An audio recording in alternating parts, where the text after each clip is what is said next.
Hello everyone, my name is Pawan Kumar Yadav and I welcome to all of you in KP Physics classes. चलिए शुरू करते हैं। आज हमारा kinematics का लेक्चर नंबर 10 है। इससे पहले हमने क्या देखा, रिलेटिव मोशन हमारा स्टार्ट हो चुका था लेक्चर नंबर 9 में, जिसमें हमने पार्ट 1 करके आपको बताया। नेक्स्ट पार्ट में आते हैं। आज देखते हैं हमारा क्या टॉपिक रहने वाला रिलेटिव मोशन में। तो सबसे पहला है रिलेटिव मोशन अंडर ग्रेविटी। ठीक है, लिखते हैं, लिखिए टॉपिक, लिखिए टॉपिक है आपका रिलेटिव मोशन अंडर ग्रेविटी। ठीक है, कल का ही केस है, आगे बढ़ा रहे हैं। Relative motion under under gravity. ठीक है, रिलेटिव मोशन अंडर ग्रेविटी। अब देखिए यहाँ पे कल हमने फॉर्मूला पढ़ा था कि अगर आपको किसी को रिस्पेक्ट में देखना है, ठीक है, जैसे कि एक पार्टिकल का वेलोसिटी दूसरे पार्टिकल के रिस्पेक्ट में देखना है, उसका एक्सेलरेशन दूसरे पार्टिकल के रिस्पेक्ट में देखना है, तो वो सब चीज हम पढ़े थे और आपको बताए थे, क्या बताए थे कि वी रिलेटिव, उसमें अगर एक्सेलरेशन कांस्टेंट है, acceleration of one with respect to two अगर कांस्टेंट है, तो हम लिख सकते हैं सारे इक्वेशंस ऑफ मोशन को, जैसे velocity relative is equal to you relative, मतलब V relative is equal to you relative plus A relative into T, या तो S relative is equal to you relative T plus half A relative T square, और last में V square relative is equal to you relative square plus twice of A relative और S relative. Vector के term में हम इसको रख सकते हैं, लिख सकते हैं। तो आज हम देख रहे हैं कि कोई भी दो ऑब्जेक्ट जो दोनों अंडर ग्रेविटी मोशन में, ठीक है, दो ऑब्जेक्ट, दो पार्टिकल, दोनों पार्टिकल का मोशन जो हो रहा है वो अंडर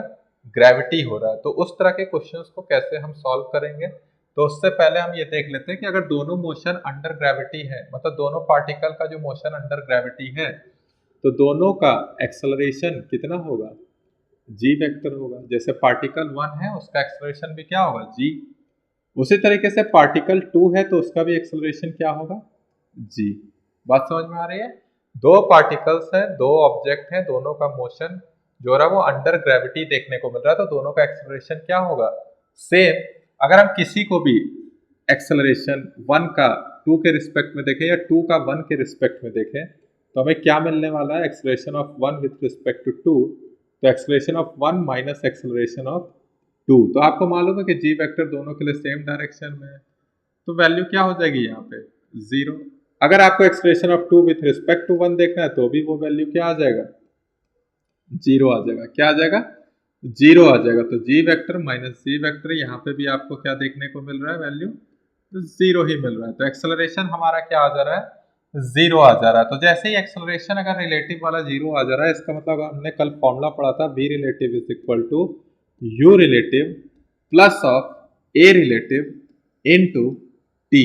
ठीक है, तो क्या हो जाएगा, ए रिलेटिव का वैल्यू क्या हो जा रहा है, अगर 0 हो जा रहा है, रिलेटिव टर्म ही है, अगर वो 0 हो जा रहा है तो इट मीन्स वी रिलेटिव जो है वो यू रिलेटिव हो जाएगा। मतलब क्या समझ रहे हैं, ये कांस्टेंट वैल्यू आ जाएगा। वेलोसिटी क्या हो जा रहा है, जब किसी पार्टिकल को हम दूसरे पार्टिकल के रिस्पेक्ट में देख रहे हैं और उनके बीच का जो मतलब जो एक्सेलरेशन है एक दूसरे के रिस्पेक्ट में, अगर वो 0 हो जाए तो ऐसा लगेगा कि जिस पार्टिकल को देख रहे हैं दूसरे पार्टिकल के रिस्पेक्ट में, तो जो देख रहा है उसको वो कैसा जाते हुए दिखेगा, स्ट्रेट लाइन में। स्ट्रेट लाइन में ही आप पढ़े हैं ना कि अगर कोई फोर्स नहीं लग रहा है तो पार्टिकल मूव कर रहा है, मतलब कोई एक्सेलरेशन नहीं, तो पार्टिकल स्ट्रेट लाइन में ही मूव कर रहा है, तो वो करते रहेगा जब तक कि बाहर से कोई फोर्स ना लगे। तो ये सिंपल वाला केस है, v relative is equal to you relative is equal to constant. Velocity हमेशा क्या रहेगा, कांस्टेंट, तो वो स्ट्रेट लाइन में ही आपको देखने को मिलेगा। ठीक है, बात समझ में आ रही है। तो इसको लिख लीजिए, वेलोसिटी मेरा क्या हो गया, एक दूसरे के रिस्पेक्ट में जो देख रहे हैं उसका वैल्यू क्या हो गया, कांस्टेंट हो गया। कांस्टेंट हो गया मतलब स्ट्रेट लाइन मोशन है, तो हम लिख रहे हैं the path of one object, the path of one object, ठीक है, with respect to another object, और दोनों ही मोशन में है, कहा, अंडर ग्रेविटी। तो लिखेंगे लास्ट में कि दोनों एयर में है, ऐसे लिख देंगे, the path of one object with respect to another object will be in straight line, will be in straight line। कैसा रहेगा, स्ट्रेट लाइन में, एज लॉन्ग एज कब तक, as long as both the as long as both the object या particles, as long as both the particles या both the objects are in air। ठीक है, जब तक दोनों हवा में रहेंगे तो दोनों को एक दूसरे का मोशन कैसा दिखेगा, स्ट्रेट लाइन दिखेगा। बात समझ में आया, दोनों को एक दूसरे का मोशन कैसा दिखेगा, स्ट्रेट लाइन में दिखेगा। क्लियर हो गया। अब प्रोजेक्टाइल की बात करते हैं तो प्रोजेक्टाइल में भी क्या होता है, वो मोशन अंडर ग्रेविटी है। तो अगर एक प्रोजेक्टाइल मोशन को हम देख रहे हैं दूसरे प्रोजेक्टाइल मोशन से तो उसको कैसा दिख रहा होगा, जैसे हमें तो पैराबोला दिख रहा है, ग्राउंड से देख रहे हैं तो हमें क्या दिखता है, पैराबोला। लेकिन अगर हम किसी प्रोजेक्टाइल पे हैं, प्रोजेक्टाइल मोशन वाले पाथ में, और दूसरे प्रोजेक्टाइल मोशन वाले पाथ को देख रहे हैं तो वो हमें कैसा दिखेगा, वो उस प्रोजेक्टाइल मोशन को कैसा दिखेगा कि वो स्ट्रेट लाइन में जा रहा है। क्यों, क्योंकि वहां पे भी ए रिलेटिव का वैल्यू मेरा क्या हो जा रहा है, 0। तो लिखिए यहाँ पे the path of one projectile as seen from, the path of one projectile as seen from another projectile, as seen from another projectile will be in straight line path। कौन से पाथ में होगा, स्ट्रेट लाइन पाथ। बात समझ में आ रही है। अगर दो प्रोजेक्टाइल मोशन हो रहा है, दोनों आपस में एक दूसरे को देख रहे हैं तो दोनों का पाथ कैसा दिखेगा, एक दूसरे का स्ट्रेट लाइन पाथ दिखेगा। ठीक है, तो हम आगे अभी चल के यही क्वेश्चन देखने वाले। दो पार्टिकल को फेंकेंगे हवा में, दोनों के बीच में क्या क्या पूछा जाएगा वो निकालेंगे। तो बात समझ में आ रही, ऐसा होगा। तो इसको हम थोड़ा सिंप्लीफाई करने के लिए कुछ कॉन्सेप्ट यूज कर लेंगे। जैसे हम डायरेक्ट अगर जब कभी भी हमें दो मोशंस दिखेंगे, दोनों मोशन अंडर ग्रेविटी दिखेंगे, तो हम क्या करेंगे, ignore the effect of g vector, ठीक है, टू मेक रिलेटिव कैलकुलेशंस। तो जी वेक्टर को हटा देंगे, क्योंकि जी वेक्टर का कोई काम होगा नहीं रिलेटिव में ओवरऑल 0 हो जा रहा है। तो उसको करेंगे कैसे, तो करने का जो तरीका है वो देखिए। ठीक है, करने का जो तरीका है वो क्या कीजिएगा कि keep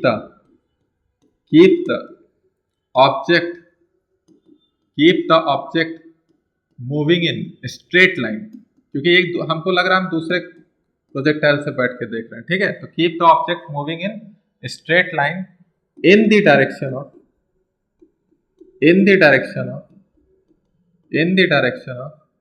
initial velocity vector, in the direction of its मतलब जिसका जो डायरेक्शन है उसी डायरेक्शन में, in the direction of its initial velocity vector।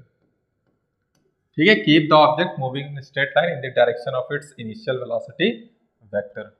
बात समझ में आ गई, लिख लीजिए। देखते हैं question relative motion under gravity के। लिखिए, समझ में आ गया। ठीक है, चलिए क्वेश्चन देखते हैं। क्वेश्चन सिंपल रहेंगे, देखते हैं क्या है क्वेश्चन बोल रहा है। हाँ, क्या लिखा हुआ है, क्वेश्चन लिखा हुआ है find the separation between particle 1 and 2 after 2 second. ठीक है, तो ध्यान से देखिएगा, दो पार्टिकल है, एक पार्टिकल को हम वर्टिकली प्रोजेक्ट किए ऊपर की तरफ और दूसरा हॉरिजॉन्टली प्रोजेक्ट हुआ है। हॉरिजॉन्टली मतलब इनके बीच में जो एंगल है वो कैसा दिया हुआ है, 90 डिग्री दिया हुआ है। तो हमको बोल रहा है कि सेपरेशन बताइए पार्टिकल 1 और 2 का आफ्टर 2 सेकेंड। आफ्टर 2 सेकेंड तो कैसे बता पाइएगा, बोलिए। तो देखिए 1 वाला जो है, 1 वाले पार्टिकल को हम क्या बोले, दोनों ही में एक्सेलरेशन क्या लग रहा है, ग्रेविटी। तो रिलेटिव एक्सेलरेशन क्या है दोनों के बीच, 0। तो हम क्या करेंगे कि पार्टिकल जिस डायरेक्शन में जा रहा है उसी डायरेक्शन में उसको स्ट्रेट जाने देंगे। ये पार्टिकल 1 गया होगा, पार्टिकल 2 भी इसी तरीके से इधर जा रहा होगा। ठीक है, तो पार्टिकल 2 भी इस डायरेक्शन में अपने डायरेक्शन में जा रहा है। तो आफ्टर 2 सेकेंड की बात कर रहे हैं, तो 2 सेकेंड की बात कर रहे हैं तो स्पीड कितना है इसका, 40 मीटर पर सेकेंड, मतलब 1 सेकेंड में 40 मीटर जा रहा है। तो 2 सेकेंड में ये कितना ट्रैवल करेगा, जो पार्टिकल 1 है वो यहाँ आ जाएगा, तो 2 सेकेंड में कितना ट्रैवल करेगा। तो s बराबर क्या होता है, u इंटू टी, मतलब डिस्टेंस बराबर स्पीड इंटू टाइम।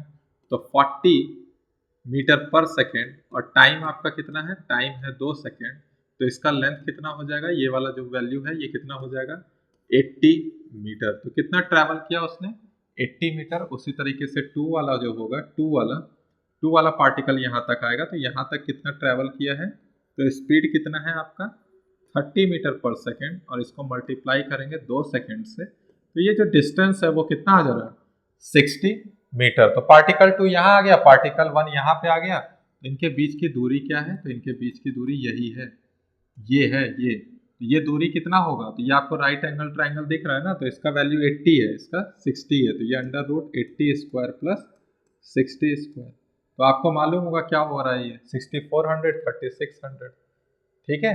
तो क्या हो जा रहा है 10,000 हो जा रहा है, तो इसका क्या आ जाएगा स्क्वायर रूट का वैल्यू 100, तो 100 मीटर है। तो separation between particle 1 and 2 after 2 second is 100 metre. इसी तरीके से ये आसानी से क्वेश्चन बनेगा, ठीक है, 100 मीटर। बात समझ में आ गई, लिखिए,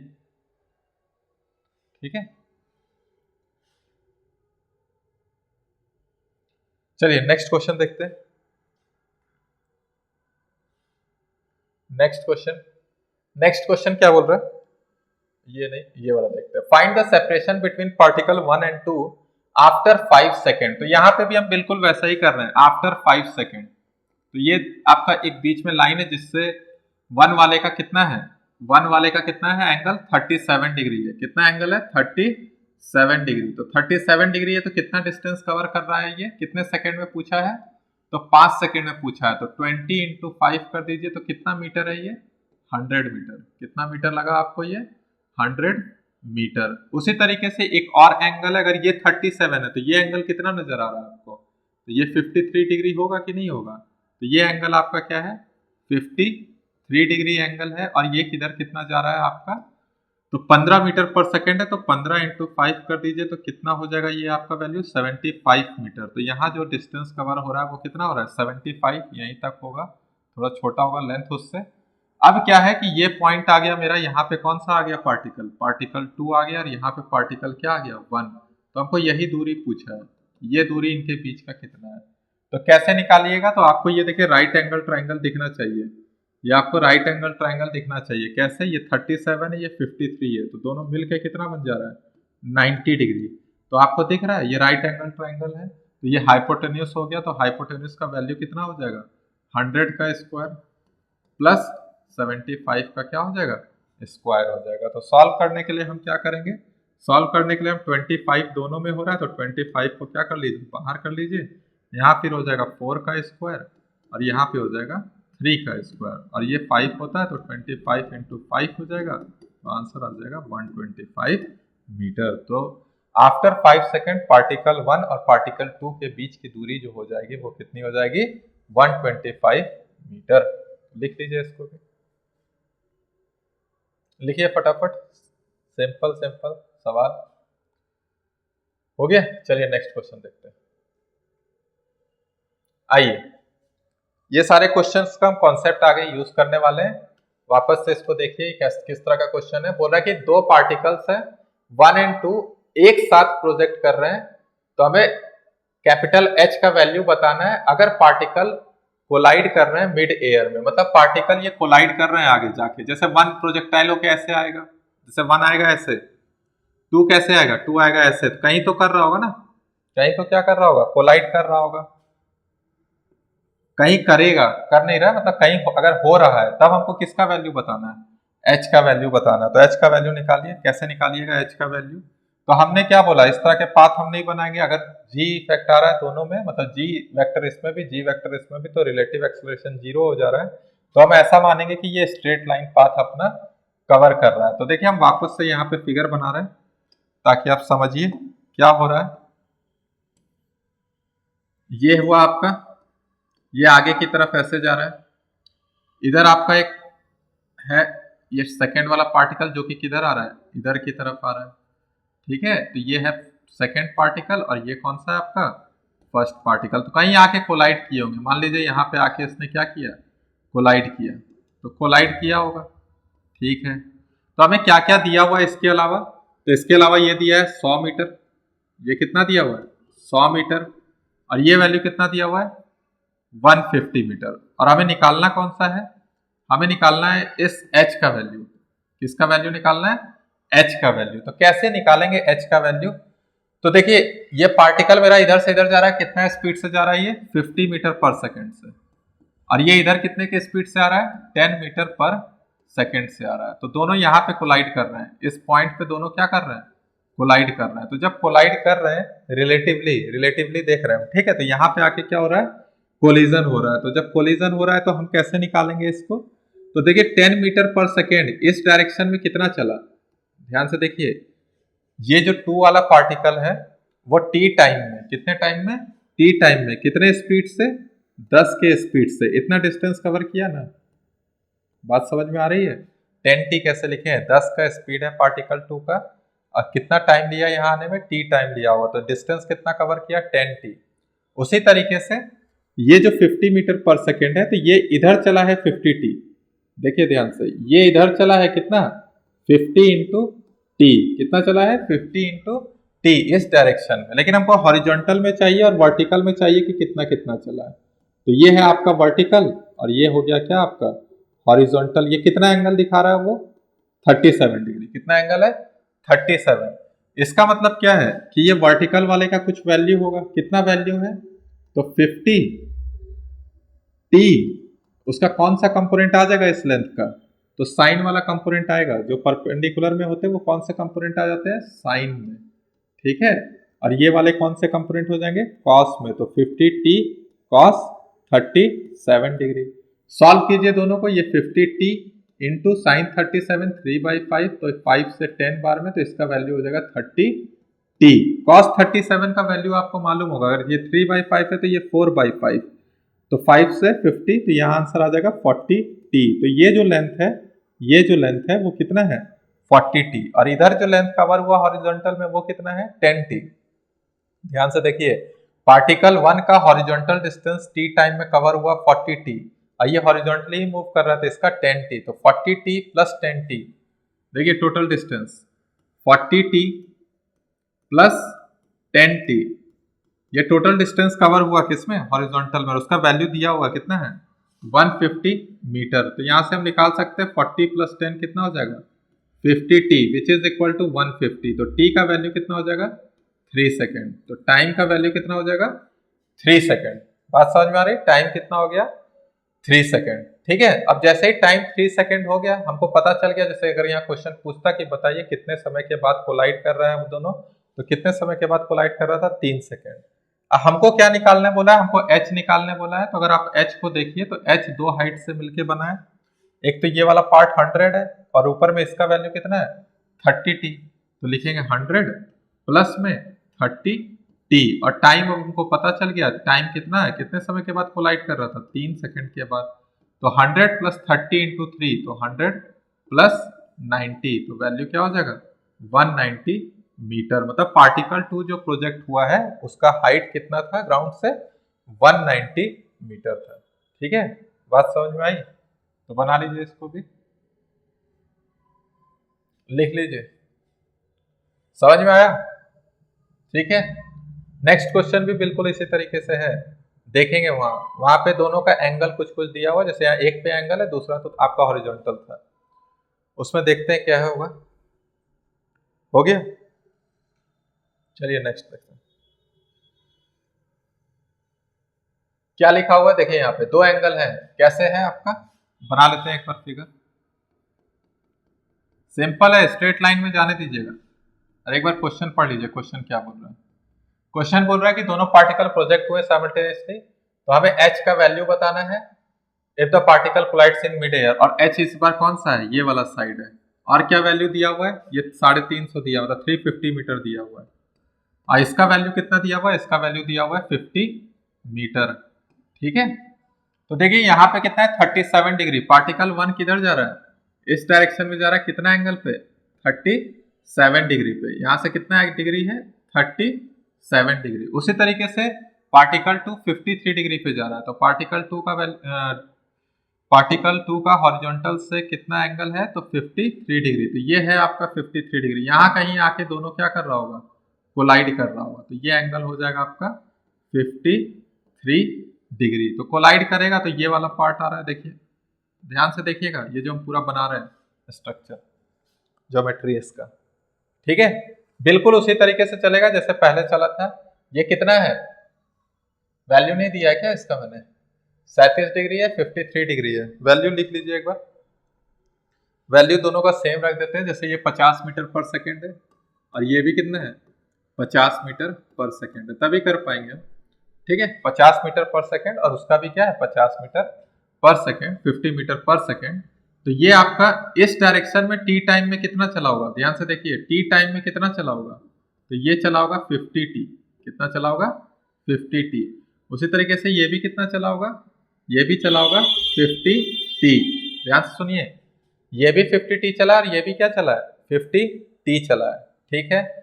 अब क्या होगा, अब हम क्या कह रहे हैं कि इसका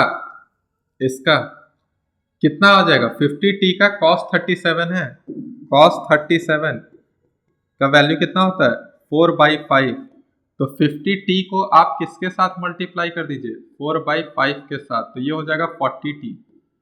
उसी तरीके से इधर 50 टी है और यहाँ पे आ जा रहा है cos 53 डिग्री, तो cos 53 डिग्री का वैल्यू होता है 3/5, कितना होता है 3/5, तो यहाँ पे हो जाएगा 3/5, तो यहाँ पे ये आ जाएगा 30 टी, ठीक है। अगर ये 30 टी है तो ये वाला टर्म पूरा क्या हो जाएगा, पूरा 40 टी, ये पूरा देखिए ये पूरा क्या हो जाएगा 40 टी, ठीक है, पूरा क्या हो जाएगा 40 टी। और यहाँ पे ये वाला टर्म कितना हो जाएगा, ये वाला, ये 40 टी है तो ये कितना हो जाएगा 30 टी, अभी निकलवाए हैं देखिए, ठीक है। तो ये 30 टी है, ये 40 टी है, और ये आपका कितना आया 30, ये भी कितना आया 40। तो देख लीजिए हॉरिजॉन्टल और वर्टिकल वाला केस देखते हैं। सबसे पहले हम क्या कर रहे हैं कि यहाँ 42 चला, यहाँ 30 टी चला, दोनों जोड़ के कितना चला होगा 350 मीटर, तो 40 t plus 30 t is equal to 350, तो ये क्या हो जाएगा 70 t which is equal to 350। मतलब कितने समय के बाद कोलाइड किया एक दूसरे से, 5 सेकंड के बाद, 5 सेकंड के बाद वो आपस में कोलाइड किए होंगे।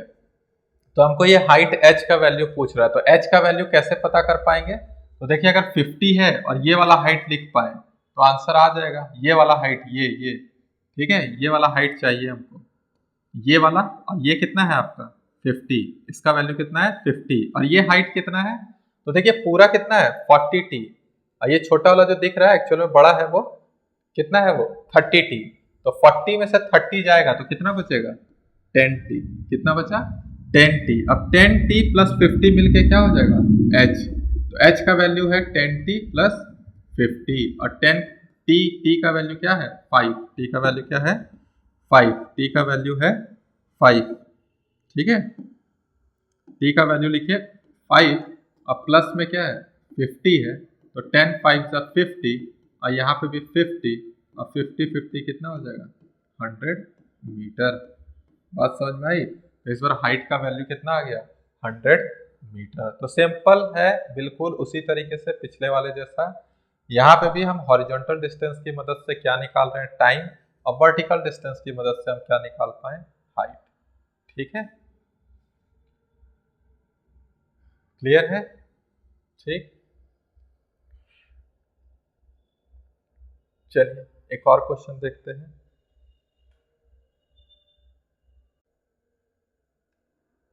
चलिए इस क्वेश्चन को देखिए, क्वेश्चन में क्या लिखा है, बॉल को थ्रो कर रहे हैं from location x0 y0 of A horizontal playground, मतलब ओरिजिन से बॉल को क्या किया जा रहा है थ्रो किया जा रहा है with an initial speed v0 at an angle θ0 from the x direction.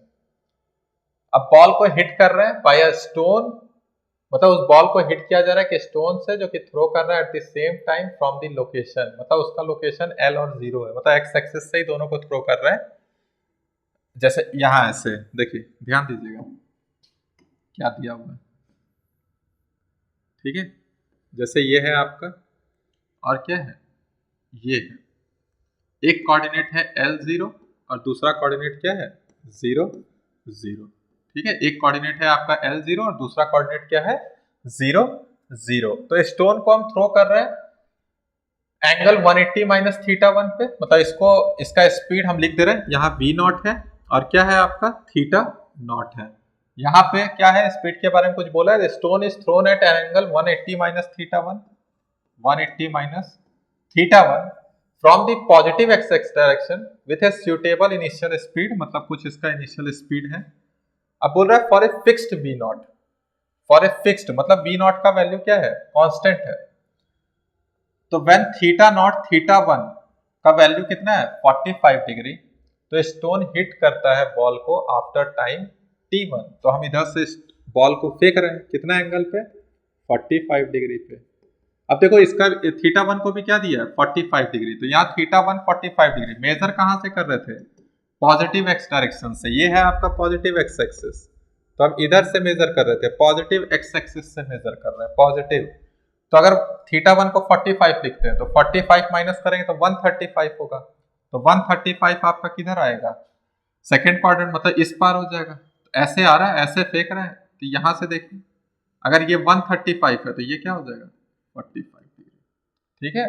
तो इधर से आ रहा है आपका स्टोन और इधर से आ रहा है बॉल, तो आने के बाद दोनों क्या करेगा, स्टोन हिट करेगा बॉल को, तो कब करेगा, टाइम t1 पे। तो इसी t1 को हमको देखना है। फिर दूसरा कंडीशन क्या बोल रहा है, जब थीटा नॉट थीटा 1, इस पर थीटा नॉट का वैल्यू 60 डिग्री है और दूसरा क्या है 30 डिग्री है, तो दूसरा केस भी होगा, तो उसको भी हम लोग क्या कर लेते हैं, बना लेते हैं। सेम चीज रहेगा, बस एंगल क्या हो जाएगा, चेंज हो जाएगा, एंगल क्या हो जाएगा, चेंज हो जाएगा। जैसे इस बार जो बॉल है उसको हम कितना डिग्री पे फेंक रहे हैं, 60 डिग्री पे। बॉल को कितना डिग्री पे फेंक रहे हैं, 60 डिग्री पे।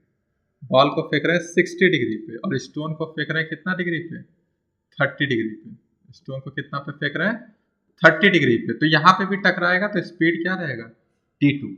थीटा जैसे ये 180 माइनस थीटा 1 है तो ये थीटा 1 हो जाएगा, तो यहाँ पे भी ये क्या है थीटा 1 है, तो ये 30 डिग्री हुआ आपका। वहां टाइम t2 लग रहा है, यहाँ टाइम t1 लग रहा है।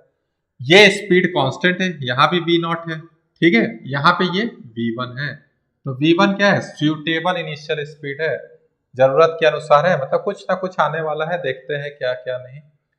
अब आते हैं, निकालते हैं, क्या करें, तो जो कॉन्सेप्ट अभी सीखे हैं बिल्कुल वही लगाएंगे। दोनों मोशन अंडर ग्रेविटी है, तो हम जी वेक्टर को हटाते हैं, दोनों को क्या मानते हैं कि कैसा जा रहा होगा, स्ट्रेट लाइन में। कैसा जा रहा होगा, स्ट्रेट लाइन में, ठीक है। जब स्ट्रेट लाइन में जा रहा है तो हम क्या बोले, एक तो हॉरिजॉन्टल देखना है और एक क्या देखना है, वर्टिकल देखना है। तो दोनों टाइम t1 के बाद टकराया होगा, तो इधर ये कितना चला होगा, ठीक है, इधर कितना चला होगा, तो हम डायरेक्ट लिख रहे हैं, लाइन नहीं बना रहे हैं, ठीक है। इस डायरेक्शन में कितना चला होगा, तो इस डायरेक्शन में स्पीड v नॉट था, ये कितना था, ये v नॉट। तो v नॉट और क्या हो जाएगा t1, इधर भी क्या हो जाएगा v1 है और साथ में क्या हो जाएगा t1। ध्यान दीजिएगा, v1 या v डैश नाम दे दीजिए, आपको जो भी नाम देना है, v1 ध्यान दे दीजिएगा, ढंग से दे रहे हैं, v1 t1 है और इधर v नॉट t1 है। अब ये जो मैक्सिमम हाइट है ये दोनों का कंपोनेंट है, और ये हाफ हाफ दिख रहा है साफ पे, देखिए यहाँ पे ये हो जाएगा, इसका कंपोनेंट यहाँ पे साइन कॉस 45, यहाँ साइन 45, इसका भी यहाँ पे क्या होगा कॉस 45 और यहाँ साइन 45। तो कॉस 45 लिखिए v नॉट t1, और कॉस 45 डिग्री का वैल्यू क्या होता है 1/√2, तो ये 1 v naught t1 by √2। Similar यहाँ पे भी क्या हो जाएगा v1 t1 बाई √2, आएगा कि नहीं आएगा। तो v नॉट t1 बाई √2 और इधर आ गया v1 t1 बाई √2, ठीक है। अब देखते हैं हम क्या करना था, इसको और इसको लिखेंगे जोड़ के, तो कितना आएगा, कितना के बराबर आएगा, देख लीजिए कितना है, लेंथ कितना है l दिया हुआ है, यहाँ से यहाँ की दूरी कितनी है l, तो l बराबर क्या हो जाएगा v naught t1 by √2 plus v1 t1 by √2। तो यहाँ जो ये हाइट है इसके लिए भी वही हाइट है और इसके लिए भी क्या होगा सेम हाइट, तो मतलब यहाँ पे दो चीज आ रहा है, एक आएगा v naught t1 sine 45 degree 1/√2 which is equal to v1 t1 by √2, तो दोनों बराबर हैं, तो उसको भी हम बगल में लिख ले रहे हैं, v naught t1 is equal to v1 t1, दोनों में नीचे में क्या है √2 और डिवाइड में √2, तो t1 से t1 क्या हो जाएगा कैंसल, √2 से √2 क्या हो जाएगा कैंसल। तो यहाँ पे जो v1 स्पीड है वो किसके बराबर है v नॉट के, v1 का जो वैल्यू है वो किसके बराबर है वी नॉट के, तो हम वहाँ वी वन की जगह क्या लिख देते हैं, वी नॉट लिख देते हैं। तो लिखिए, तो ये v naught by root two t one, और ये भी हो जाएगा v naught by root two t one. तो ये 2 टाइम्स है, तो 2 by root two v naught by t one, मतलब देख लीजिए ये 2 टाइम्स है, तो यहाँ से रूट टू ऊपर आ जाएगा, तो एल बराबर root two v naught t one. तो टी वन का वैल्यू क्या आ जाएगा, तो L by root two v naught. ठीक है, तो टाइम कितना आ गया, L by root two v naught. तो टी वन आ गया L by root two v naught. ठीक है, समझ में आया, टी वन निकला है। उसी तरीके से हमको क्या निकालना है, टी टू भी निकालना है, सेम सेम। तो क्या करेंगे, तो ये ऐसे है और ये यहाँ कहीं आके इसको क्या करेगा, क्या होगा, यहाँ पे टकराएगा रिलेटिवली। तो हम क्या देख रहे हैं, यहाँ पे भी दोनों के लिए क्या होगा, हाइट होगा सेम, और यहाँ पे ये डिस्टेंस, तो ये डिस्टेंस यहाँ से लिख लीजिए। इस बार कितना है, 60 डिग्री है, तो लिख रहे हैं हम, ये वी नॉट है और ये क्या है, वी वन है। तो वी नॉट कॉस 60 डिग्री और टी वन है, कॉस 60 डिग्री का वैल्यू 1/2, तो लिख रहे हैं v naught, sorry t two हो जाएगा, इस बार टाइम क्या है, टी टू टाइम पे टकरा रहा है, तो v naught t two divide में 2। यहाँ पे क्या हो जाएगा, यहाँ पे क्या होगा, तो यहाँ V1 से आ रहा है और cos 30 डिग्री है और टाइम T2 ही लग रहा है, तो ये लिखेंगे V1 और cos 30 डिग्री √3/2 होता है, तो √3 V1 T2/2 हो जाएगा। बात समझ में आ रहा है, इसका वैल्यू इन दोनों को जोड़ेंगे तो वही चीज आएगा। कोऑर्डिनेट क्या है, ये L0 और ये क्या है 0 0। तो इन दोनों को जोड़ने पे वैल्यू किसके बराबर हो जाएगा, L के। तो L बराबर लिखिए V0 T2/2 plus √3 V1 T2/2, ये आ गया। अब यहाँ पे भी V0 और V1 के बीच में हमको रिलेशन चाहिए जो कि हाइट से दिखेगा, तो हाइट से लिख लेते हैं। तो यहाँ पे आ जाएगा कितना, इसके लिए देख लीजिए, इसके लिए आ जाएगा V1, डायरेक्ट लिख रहे हैं साइन 30 डिग्री, मतलब बाई में 2 हो जाएगा और यहाँ 2 हो जाएगा। इधर से देख लेते हैं, तो इसके लिए क्या हो जाएगा, V0 cos साइन 60 डिग्री, मतलब √3/2 V0 और क्या हो जाएगा टाइम T2, और ये दोनों ही क्या हो जाएंगे, इक्वल। तो √3/2 V0 T2 is equal to V1 T2 divide में 2 से 2 कैंसल, T2 से T2 कैंसल, तो V1 का जो वैल्यू है वो √3 टाइम्स है किसके, V0 के। पुट दिस वैल्यू हेयर, तो √3 V1 की जगह हमको क्या पुट करना है, √3 V0, तो T2/2 प्लस √3 इंटू √3 कितना हो जाएगा, 3 हो जाएगा। देखिए √3 इसके साथ मल्टीप्लाई होगा 3 V0 T2/2। ठीक है, तो ये 3/2 है, ये 1/2 है, तो 4/2 हो जाएगा, मतलब 2 बच जाएगा, तो ये हो जाएगा 2 V0 T2। तो यहाँ से T2 का वैल्यू कितना आ रहा है, तो T2 का वैल्यू L/2 V0। बात समझ में आ रहा है, T2 आया L/2 V0, T1 आया L/√2 V0। तो हम लिखते हैं, हमको क्या पूछा है उस चीज का ध्यान दीजिए। T1/T2 का स्क्वायर पूछा है, तो पहले T1/T2 निकालते हैं। तो T1/T2 जब निकालिएगा तो देखिए L और V0 तो दोनों में सेम है, तो बच क्या रहा है 1/√2 इसमें, तो लिखिए इसमें क्या बच रहा है T2 में 1/2, तो 2 ऊपर हो जाएगा, √2 नीचे हो जाएगा, तो आ जाएगा √2। तो इसका स्क्वायर जब करेंगे T1/T2 का होल स्क्वायर, तो √2 का होल स्क्वायर, तो क्या हो जाएगा 2। इसका आंसर क्या आएगा 2। ठीक है, तो वही चीज की है जो हम पिछले में क्वेश्चन कर रहे थे, सेम कॉन्सेप्ट यहाँ पे भी लगा है और इस तरह से हम आंसर निकाल पाए।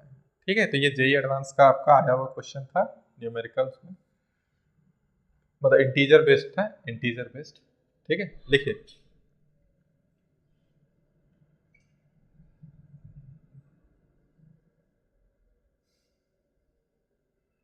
हो गया, समझ गए, बना लिए। चलिए आते हैं, थोड़ा सा थ्योरी देखते हैं। क्या चीज का थ्योरी देखते हैं, लिफ्ट में, relative motion in A lift, relative motion in A lift. अभी हम इसको और आगे देखेंगे, जब न्यूटन्स लॉ ऑफ मोशन वगैरह देखेंगे तो वहां पे और अच्छे से देखेंगे। ठीक है, अभी जितना जरूरत है बस उतना ही देखेंगे। क्या कहना चाह रहे हैं ध्यान से देखिए। कोई मोशन है, मोशन किसका, किसी ऑब्जेक्ट का, inside a lift, inside a lift, तो किसके रिस्पेक्ट में देखेंगे, तो विथ रिस्पेक्ट टू लिफ्ट ही देख रहे हैं हम। जो भी चीज देखेंगे किसके रिस्पेक्ट में, with respect to lift, lift के रिस्पेक्ट में देख रहे हैं। ठीक है, लिफ्ट के रिस्पेक्ट में देख रहे हैं। क्या देख रहे हैं, जैसे कि अगर मान लीजिए कि ये ऑब्जेक्ट है, ठीक है, इस ऑब्जेक्ट को ऊपर की तरफ फेंके तो कितना एक्सेलरेशन इस पे लग रहा है, तो जी, नीचे की तरफ, नीचे भी आ रहा है तो कितना लग रहा है, जी। लेकिन अगर इसी पेन को अब हम रख दें लिफ्ट के अंदर और लिफ्ट ऊपर की तरफ जा रहा है, तो ये कितने एक्सेलरेशन के साथ ऊपर जा रहा होगा, बताओ। उसमें एक्सेलरेशन ऊपर है या नीचे है, कितना लग रहा है वो बताना है। नीचे आ रहा होगा तो क्या एक्सेलरेशन लग रहा है, तो वही वाला कॉन्सेप्ट है। जैसे ऑब्जेक्ट को हमने कहाँ रख दिया, लिफ्ट के अंदर, तो हम विथ रिस्पेक्ट टू लिफ्ट की बात कर रहे हैं, विथ रिस्पेक्ट टू लिफ्ट। तो बताइए एक्सेलरेशन, अभी लिफ्ट कहाँ जा रहा है, ऊपर की तरफ, ए नॉट से।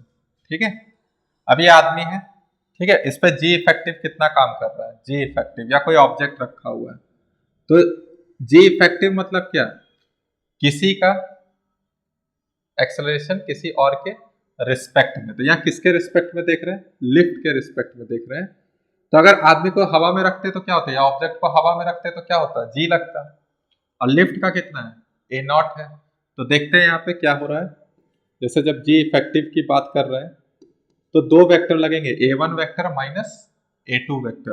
तो उसी तरीके से हम यहाँ पे क्या कर रहे हैं, एक तो जी वेक्टर लग ही रहा था पहले से, लेकिन अब लिफ्ट आया तो लिफ्ट के रिस्पेक्ट में देख रहे हैं, किसके रिस्पेक्ट में, लिफ्ट। तो लिख दे रहे हैं acceleration with respect to lift, acceleration with respect to lift. तो यहां से अब हम लिख रहे हैं, तो जी हमेशा किधर लग रहा है, नीचे की तरफ, जी किधर लग रहा है, नीचे की तरफ, और ऊपर वाले डायरेक्शन को हम मान ले रहे हैं नेगेटिव और नीचे वाले को क्या मान ले रहे हैं, पॉजिटिव। ठीक है, तो अगर हमको लिखना है जी इफेक्टिव, तो जी इफेक्टिव का मैग्नीट्यूड लिखना है तो कैसे लिखेंगे, तो ध्यान दीजिएगा यहाँ पे आप इसका मैग्नीट्यूड लिख रहे हैं, तो जी वेक्टर किधर लग रहा है, नीचे की तरफ, तो इसको प्लस जी लिख दीजिएगा। अब लिफ्ट किधर जा रहा है, लिफ्ट ऊपर की तरफ जा रहा है, तो ऊपर को क्या लिखिए, नेगेटिव, तो माइनस ऑफ ए नॉट। तो यहाँ पे ये क्या हो जा रहा है, सम हो जा रहा है। तो ओवरऑल जी का इफेक्टिव, मतलब जी इफेक्टिव का वैल्यू क्या हो रहा है, जी से ज्यादा हो जा रहा है। तो यहाँ पे क्या देखने को मिल रहा है, जी प्लस ए नॉट देखने को मिल रहा है। ठीक है, कितना मिल रहा है, जी प्लस ए नॉट। तो जी इफेक्टिव जो आ रहा है यहाँ पे विथ रिस्पेक्ट टू लिफ्ट क्या देखने को मिल रहा है, ए नॉट, मतलब प्लस ए नॉट एक्स्ट्रा देखने को मिल रहा है। बात समझ में आ रही है, प्लस ए नॉट एक्स्ट्रा देखने को मिल रहा है। सिमिलरली अगर लिफ्ट मेरा किधर आ जाए, नीचे की तरफ आने लगे, तब आपको क्या लगेगा, तब आपको क्या लगेगा, तो जी इफेक्टिव देख रहे हैं, सिंपल वही कॉन्सेप्ट चलेगा। क्या लिखे थे, G vector minus acceleration of lift. ठीक है, तो मैग्नीट्यूड लिख रहे हैं, जब मैग्नीट्यूड लिखेंगे तो क्या देखने को मिलेगा, बोलिए, जी नीचे की तरफ, नीचे कोई पॉजिटिव नहीं है तो ये पॉजिटिव, ये माइनस एक्सेलरेशन इस बार लिफ्ट का नीचे की तरफ है तो वो भी पॉजिटिव है, तो क्या हो जाएगा, माइनस ए नॉट। तो इस बार क्या आ गया, जी माइनस ए नॉट। यहाँ आया था जी प्लस ए नॉट, यहाँ क्या आ गया, जी माइनस ए नॉट। कुछ समझ में आया, समझ में आ रहा है ना। ठीक है, यहाँ जी से कम हो गया, यहाँ जी से ज्यादा हो गया। जब कब देख रहे हैं, विथ रिस्पेक्ट टू लिफ्ट देख रहे हैं। और भी चीजें देखते हैं। ठीक है, एक और केस देखते हैं, क्या है वो केस, आइए। जैसे कि हमारा क्या है कि इधर है, ठीक है, इस डायरेक्शन में बात कर रहे हैं, इस डायरेक्शन में ए नॉट इधर है, ठीक है, ए नॉट उस डायरेक्शन में गाड़ी मूव कर रही है। तब हम जी इफेक्टिव कैसे देखेंगे, जी इफेक्टिव कैसे देखेंगे, जी इफेक्टिव कैसे देखेंगे, कोई ऑब्जेक्ट है या आदमी है, कोई भी है, ठीक है। तो जी इफेक्टिव को देखना हो तो कैसे देखेंगे, तो देखिए यहाँ पे हम क्या बोल रहे हैं कि जी वेक्टर किधर लग रहा है, नीचे। जी इफेक्टिव लिखे क्या, जी इफेक्टिव लिखे G vector minus of A not vector, मतलब जी वेक्टर प्लस में minus of A not vector. ठीक है, यहाँ तो एक ही लाइन में था इसलिए ऐसे ऐसे लिख दिया मैग्नीट्यूड, लेकिन यहाँ पे क्या है, इस बार जी वेक्टर है नेगेटिव या वाई एक्सिस की तरफ, और ए नॉट किधर है, एक्स एक्सिस की तरफ। तो इस बार दो अलग अलग है, मतलब 2D का केस है। तो 2D के केस में हम वेक्टर बना रहे हैं कैसे बना रहे हैं, एक जी वेक्टर है और दूसरा प्लस में क्या है minus of A not vector, तो ए नॉट वेक्टर आपका प्लस एक्स एक्सिस की तरफ है, तो माइनस ए नॉट किधर होगा, नेगेटिव की तरफ, तो यहां पे रख दीजिए, इसके हेड पे माइनस ए नॉट का टेल रख देंगे, तो ये हो जाएगा माइनस ए नॉट वेक्टर, तो यहां से मेरा ये रिजल्टेंट आ जाएगा, और ये जो रिजल्टेंट आ रहा है यही क्या है जी इफेक्टिव, ये जो रिजल्टेंट आ रहा है यही क्या है जी इफेक्टिव, और जो जी इफेक्टिव का वैल्यू है, जी इफेक्टिव का जो वैल्यू है इसका वैल्यू कितना हो जाएगा, तो आप देखिए ये 90 डिग्री होता है, इसका मैग्नीट्यूड जी है, इसका मैग्नीट्यूड ए नॉट है, तो root under g square plus of A naught square, बात समझ में आ गई, तो root under g square plus of A naught square, clear है, ठीक, बात समझ में आ रही ना। चलिए इसका भी यूज करेंगे हम अभी आगे हम क्या करेंगे, कुछ क्वेश्चंस रहेंगे उस पे बेस्ड प्रोजेक्टाइल वाले, तो हम देखने वाले हैं, ठीक है। एक और चीज देखते हैं, प्रोजेक्टाइल ही पढ़ना है तो देख रहे हैं क्या बोल रहे थे, जैसे कि अभी हम क्या कर रहे थे, नॉर्मली ग्राउंड से जब प्रोजेक्ट कर रहे थे यू एंगल पे, सॉरी यू स्पीड के साथ थीटा एंगल पे, तो टाइम क्या आ जा रहा था, याद कीजिए टाइम क्या आ रहा था, नॉर्मल बात कर रहे हैं, मतलब ग्राउंड से फेंक रहे हैं तो उस पर इफेक्ट क्या लग रहा था जी का, सिर्फ जी लग रहा था, ठीक है, मोशन अंडर ग्रेविटी जी की वजह से हो रहा था, तो क्या हो रहा था, टाइम कितना निकाले थे 2u साइन थीटा बाई जी, और क्या निकाले थे, range u square sine 2 theta by g, maximum height जो अटेंड हुआ था प्रोजेक्टाइल के द्वारा वो था u square sine square theta by 2 g, इतना था। अब हम क्या बोल रहे हैं कि सेम चीज, सेम प्रोजेक्शन हम करवा रहे हैं लिफ्ट के अंदर, और वो लिफ्ट किधर जा रही है, ऊपर की तरफ, लिफ्ट किधर जा रही है, ऊपर की तरफ, तो जब लिफ्ट ऊपर की तरफ जा रही है, लिफ्ट के अंदर बैठ के हम प्रोजेक्शन करवा रहे हैं, तो विथ रिस्पेक्ट टू लिफ्ट हम चीजों को क्या देखना चाहेंगे, तो हमें क्या क्या देखने को मिलेगा, जैसे कि आपका टाइम क्या हो जाएगा, तो जी इफेक्टिव अब आ जाएगा, यहाँ पे क्या चीज कंसीडर करना पड़ेगा हमको, जी इफेक्टिव, तो जी इफेक्टिव देखिए, तो जी इफेक्टिव लगाना है, सिंपल, नीचे में क्या लिख दीजिएगा जी इफेक्टिव, और जी इफेक्टिव का वैल्यू कितना है, तो बताइए, ऊपर जाते हैं तो जी में क्या हो जाता है ए नॉट ऐड हो जाता है, ठीक है, तो अब रेंज डायरेक्ट लिख रहे हैं, रेंज में लिखिएगा यू स्क्वायर साइन 2 थीटा, और डिवाइड में क्या हो जाएगा जी प्लस ए नॉट, और एच मैक्स का वैल्यू कितना हो जाएगा, तो एच मैक्स का वैल्यू हो जाएगा U square sine square theta divide में twice of G plus A not, clear हो गया, बात समझ में आ रही है, ठीक है, ऊपर ले जा रहे हैं तब ऐसा लिख रहे हैं, ठीक है, इस डायरेक्शन में ले जाएंगे तभी कुछ क्वेश्चन देखेंगे तो आपको और क्लियर होगा, समझ में आया, ठीक है, तो सब विथ रिस्पेक्ट टू लिफ्ट चल रहा है, जिसके अंदर भी है, ट्रेन के अंदर चलेगा तो विथ रिस्पेक्ट टू ट्रेन देखेंगे, ठीक हो गया। चलिए क्वेश्चन देख लेते हैं कुछ, आइए देखिए प्रोजेक्टाइल का ही है, आगे आने वाले दो सवाल दोनों प्रोजेक्टाइल के ही हैं, तो कैसे देख रहे हैं कि एक ट्रेन मूव कर रहा है, एक ट्रेन मूव कर रहा है along a straight line with a constant acceleration, train है जो कि कांस्टेंट एक्सेलरेशन ए के साथ क्या कर रही है, चल रही है, ठीक है, एक बॉय स्टैंड है, ट्रेन में खड़ा है और बॉल को फॉरवर्ड थ्रो कर रहा है, कितने स्पीड से 10 मीटर पर सेकेंड, और एंगल कितना है उसका हॉरिजॉन्टल के साथ 60 डिग्री, मतलब प्रोजेक्टाइल जैसा अंदर में उसको लगेगा, क्योंकि अंदर में वो खड़ा है तो उसको क्या लग रहा है, वो प्रोजेक्टाइल मोशन कराना चाह रहा है, तो boy has to move forward by 1.15 metre inside the train to catch the ball back at the initial height, तो क्या होगा ट्रेन का एक्सेलरेशन, देखिए जैसे यहाँ बॉय खड़ा है, उसने क्या किया, उसने ऐसे बॉल को प्रोजेक्ट किया, कितने स्पीड से 10 मीटर पर सेकेंड स्पीड से, एंगल कितना है 60 डिग्री है, तो वो गया, बॉल ऐसे आया हुआ, उसको ऐसा लग रहा है अंदर में, ठीक है, बाहर वाले को क्या है उसका हमको नहीं मालूम, हम अंदर वाले की बात कर रहे हैं, अंदर जो है अंदर आदमी खड़ा हुआ है, तो वो ऐसे बॉल को फेंका, और ट्रेन भी आगे बढ़ रही है, बॉल भी आगे, आदमी भी आगे की तरफ जा रहा है, और जैसे ही बॉल यहाँ पहुंचेगा आदमी भी उसको यहाँ पे आके पकड़ लेगा, वही लिखा है the train to catch the inside the train to catch the ball back at the initial height, मतलब जिस हाइट पे था उसी हाइट पे जिस हाइट से फेंका था उसी हाइट पे आके वो बॉल को क्या कर ले रहा है, पकड़ ले रहा है। ठीक है, ये नहीं कि बीच में कहीं पकड़ लेगा, उसी हाइट पे वो आके क्या कर रहा है, उन चीजों को पकड़ रहा है, उस बॉल को क्या कर रहा है, पकड़ रहा है। तो इस मोमेंट पे हमको बताना है कि ये जो एक्सेलरेशन ऑफ द बॉल, जो एक्सेलरेशन ऑफ द ट्रेन जो कांस्टेंट था, उसका वैल्यू हमें बताना है। कैसे निकालेंगे? तो यहाँ हर चीज ट्रेन है, तो ट्रेन के रिस्पेक्ट में देखेंगे। ठीक है, हर चीज ट्रेन के अंदर हो रहा है, तो किसके रिस्पेक्ट में देखेंगे, ट्रेन के रिस्पेक्ट में। ट्रेन के रिस्पेक्ट में देखिए, फिर आपका ये सिंपल सवाल हो जाएगा। कैसे सिंपल? तो विथ रिस्पेक्ट टू क्या देख रहे हैं, ट्रेन देख रहे हैं। ठीक है, विथ रिस्पेक्ट टू ट्रेन, मतलब कोई भी फॉर्मूला लगाएंगे आप, जैसे s relative is equal to you relative T plus half relative T square, तो यहाँ रिलेटिव किसके रिस्पेक्ट में है, टाइम के रिस्पेक्ट में।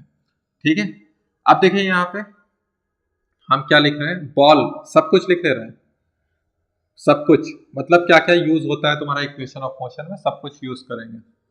तो एस रिलेटिव, एस रिलेटिव मतलब s of ball, displacement of ball with respect to train.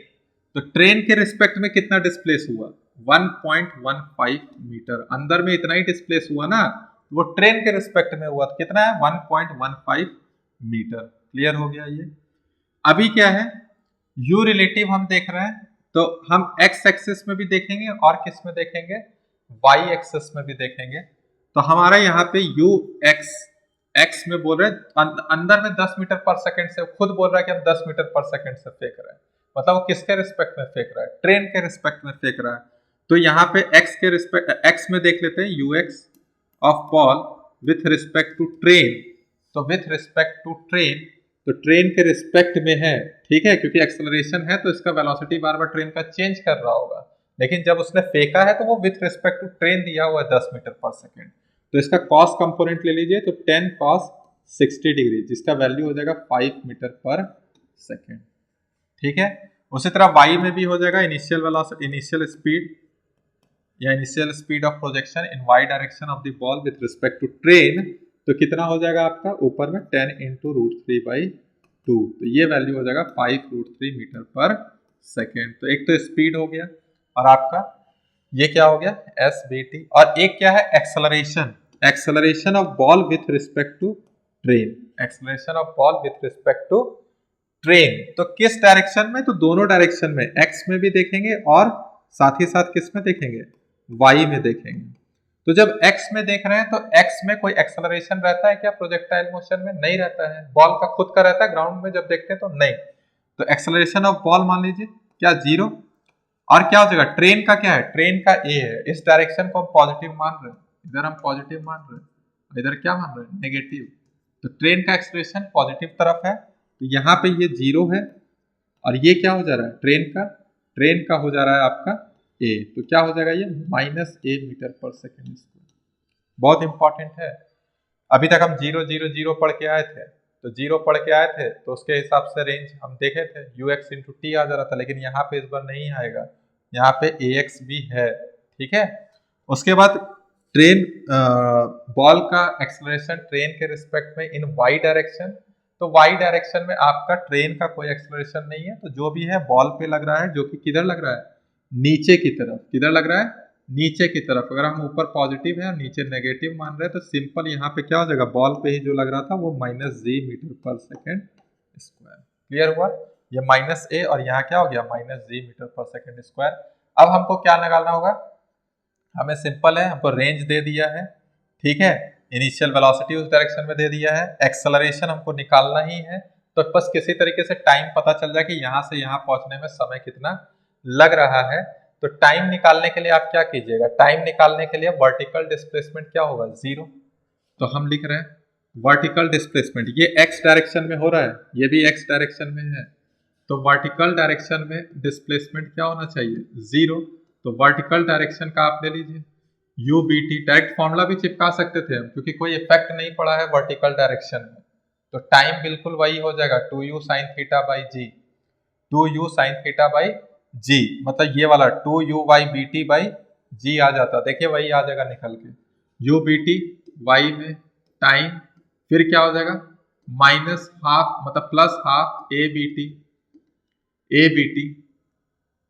ठीक है, a b T y t square. तो यहाँ से ये वैल्यू क्या हो जाएगा 0। यू बी टी वाई कितना हो जाएगा आपका, यू बी टी वाई आपका कितना दिया हुआ है, मतलब यू वाई बी टी है, जैसा भी लिखना चाहिए कोई दिक्कत नहीं है, यू वाई, ठीक है, जो भी है समझ रहे हैं ना, यही वाला केस है, ठीक है। लिख लीजिए 5√3 कितना है 5√3 टी, और यहाँ पे क्या हो जाएगा -12, और ये जी है, तो जी का वैल्यू हम कितना ले रहे हैं 10 ले रहे हैं, ठीक है, तो -10 हो जाएगा ये, तो ये हो गया -10, और यहाँ हो जाएगा टी स्क्वायर, तो ये हो जाएगा 5। तो आपको नहीं लग रहा है वही वाला केस था, तो यहाँ से क्या हो जाएगा 5√3 टी, और यहाँ हो जा रहा है 5 टी स्क्वायर, एक टी से एक टी कैंसिल, 5 से 5 कैंसिल, तो टाइम कितना आ गया, टाइम आ गया √3 सेकेंड। तो यहाँ से यहाँ पहुंचने में कितना समय लग रहा है, √3 सेकेंड लग रहा है, ठीक है, यहाँ से यहाँ पहुंचने में कितना समय लग रहा है, √3 सेकेंड लग रहा है। तो √3 सेकेंड हो गया। अब हमको क्या निकालना है, अब हमको निकालना है रेंज का फॉर्मूला। तो रेंज के लिए क्या करेंगे, एस, इसके हिसाब से लिख रहे हैं s b t x, s b t x is equal to u b t x, ठीक है, टी, फिर क्या हो जाएगा +12 ए बी टी एक्स, और क्या हो जाएगा टी स्क्वायर। तो इसका वैल्यू देखिए दे दिया है कितना है 1.15 मीटर, तो 1.15 यू बी टी एक्स, तो यही है u x b t 5, time कितना आया, टाइम आया √3। अब यहाँ पे क्या हो जाएगा ए बी टी कितना दिया हुआ है -a, कितना है -a, तो -12 a, और यहाँ पे क्या आ रहा है टी स्क्वायर को कितना लिख दीजिएगा √3 का स्क्वायर, तो ये कितना हो जाएगा 3, एक बार लिख लेते हैं 1.15 5√3, और ये कितना हो जाएगा 3/2, तो ये हो जाएगा -1.5 ऑफ ए।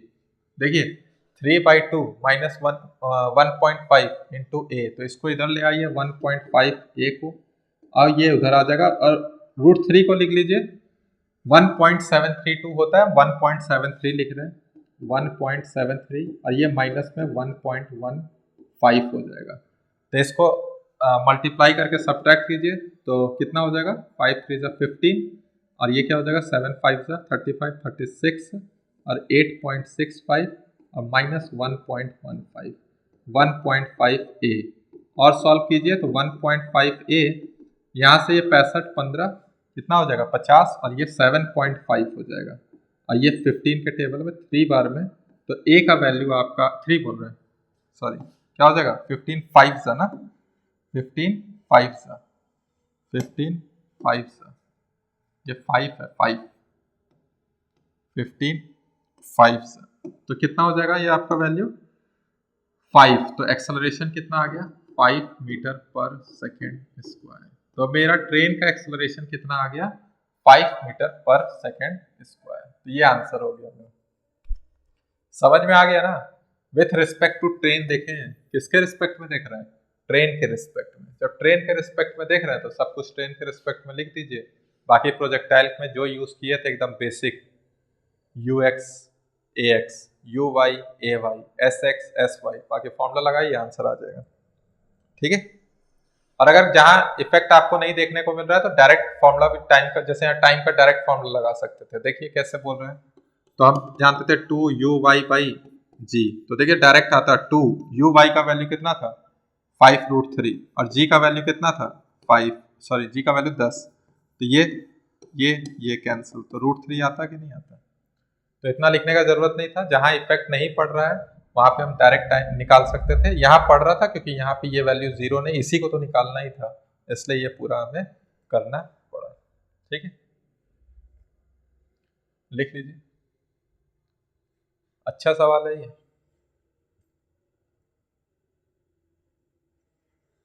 ठीक है, हो गया। चलिए नेक्स्ट सवाल देखते हैं।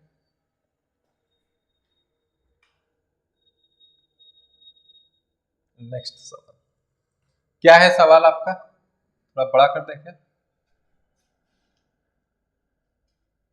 दिख रहा है ना सबको,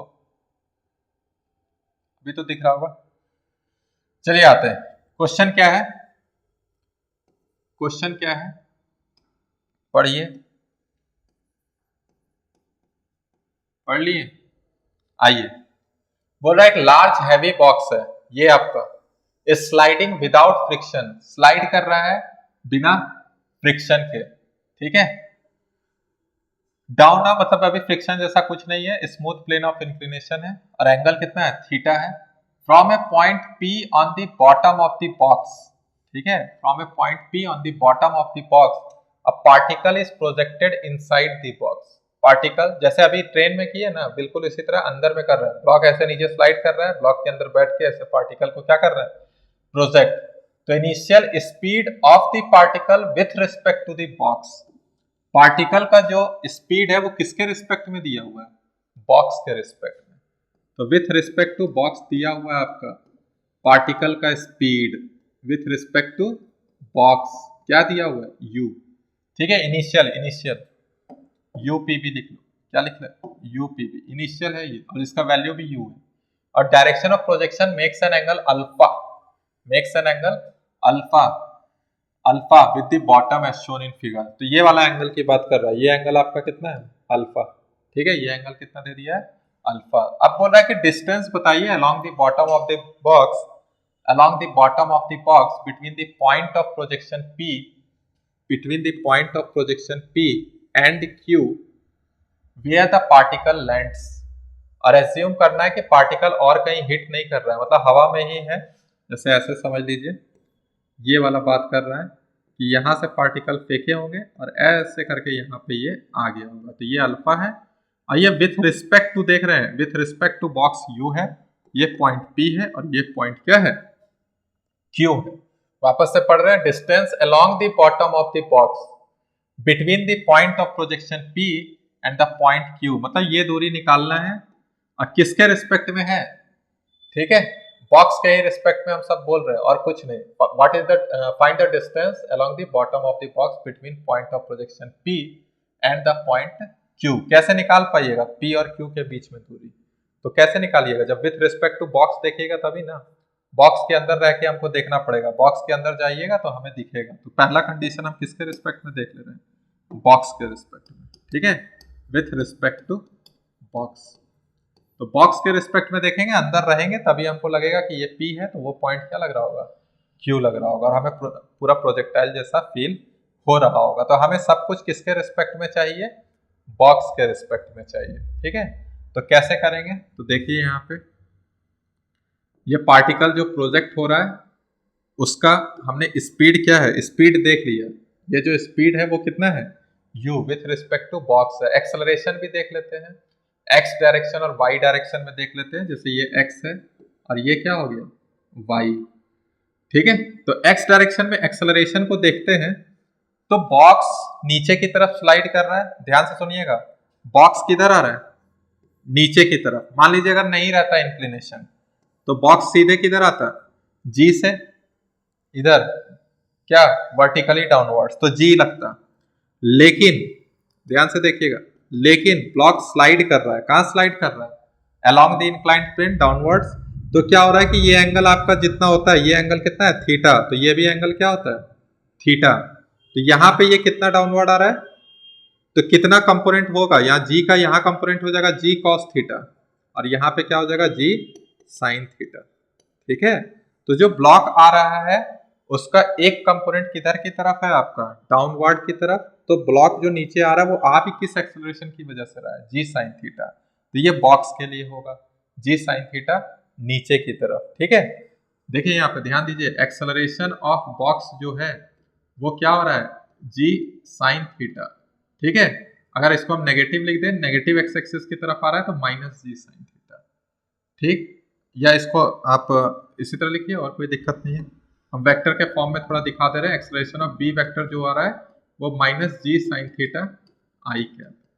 अभी सिर्फ और सिर्फ किसको देख रहे हैं, बॉक्स का हो गया। अब बात कर रहे हैं पार्टिकल का, तो सिर्फ पार्टिकल को देखिएगा, तो पार्टिकल पे भी G लग रहा होगा, तो पार्टिकल पे भी सेम उसी तरह एक्ट कर रहा होगा, एक G cos थीटा इधर और एक G sin थीटा इधर। तो एक्सेलरेशन ऑफ पार्टिकल पे हम जब देख रहे हैं, ठीक है, एक्सेलरेशन ऑफ पार्टिकल, देखिए इसके लिए ये बॉक्स का जो G cos थीटा है वो उसके नॉर्मल को बैलेंस करता है, ठीक है।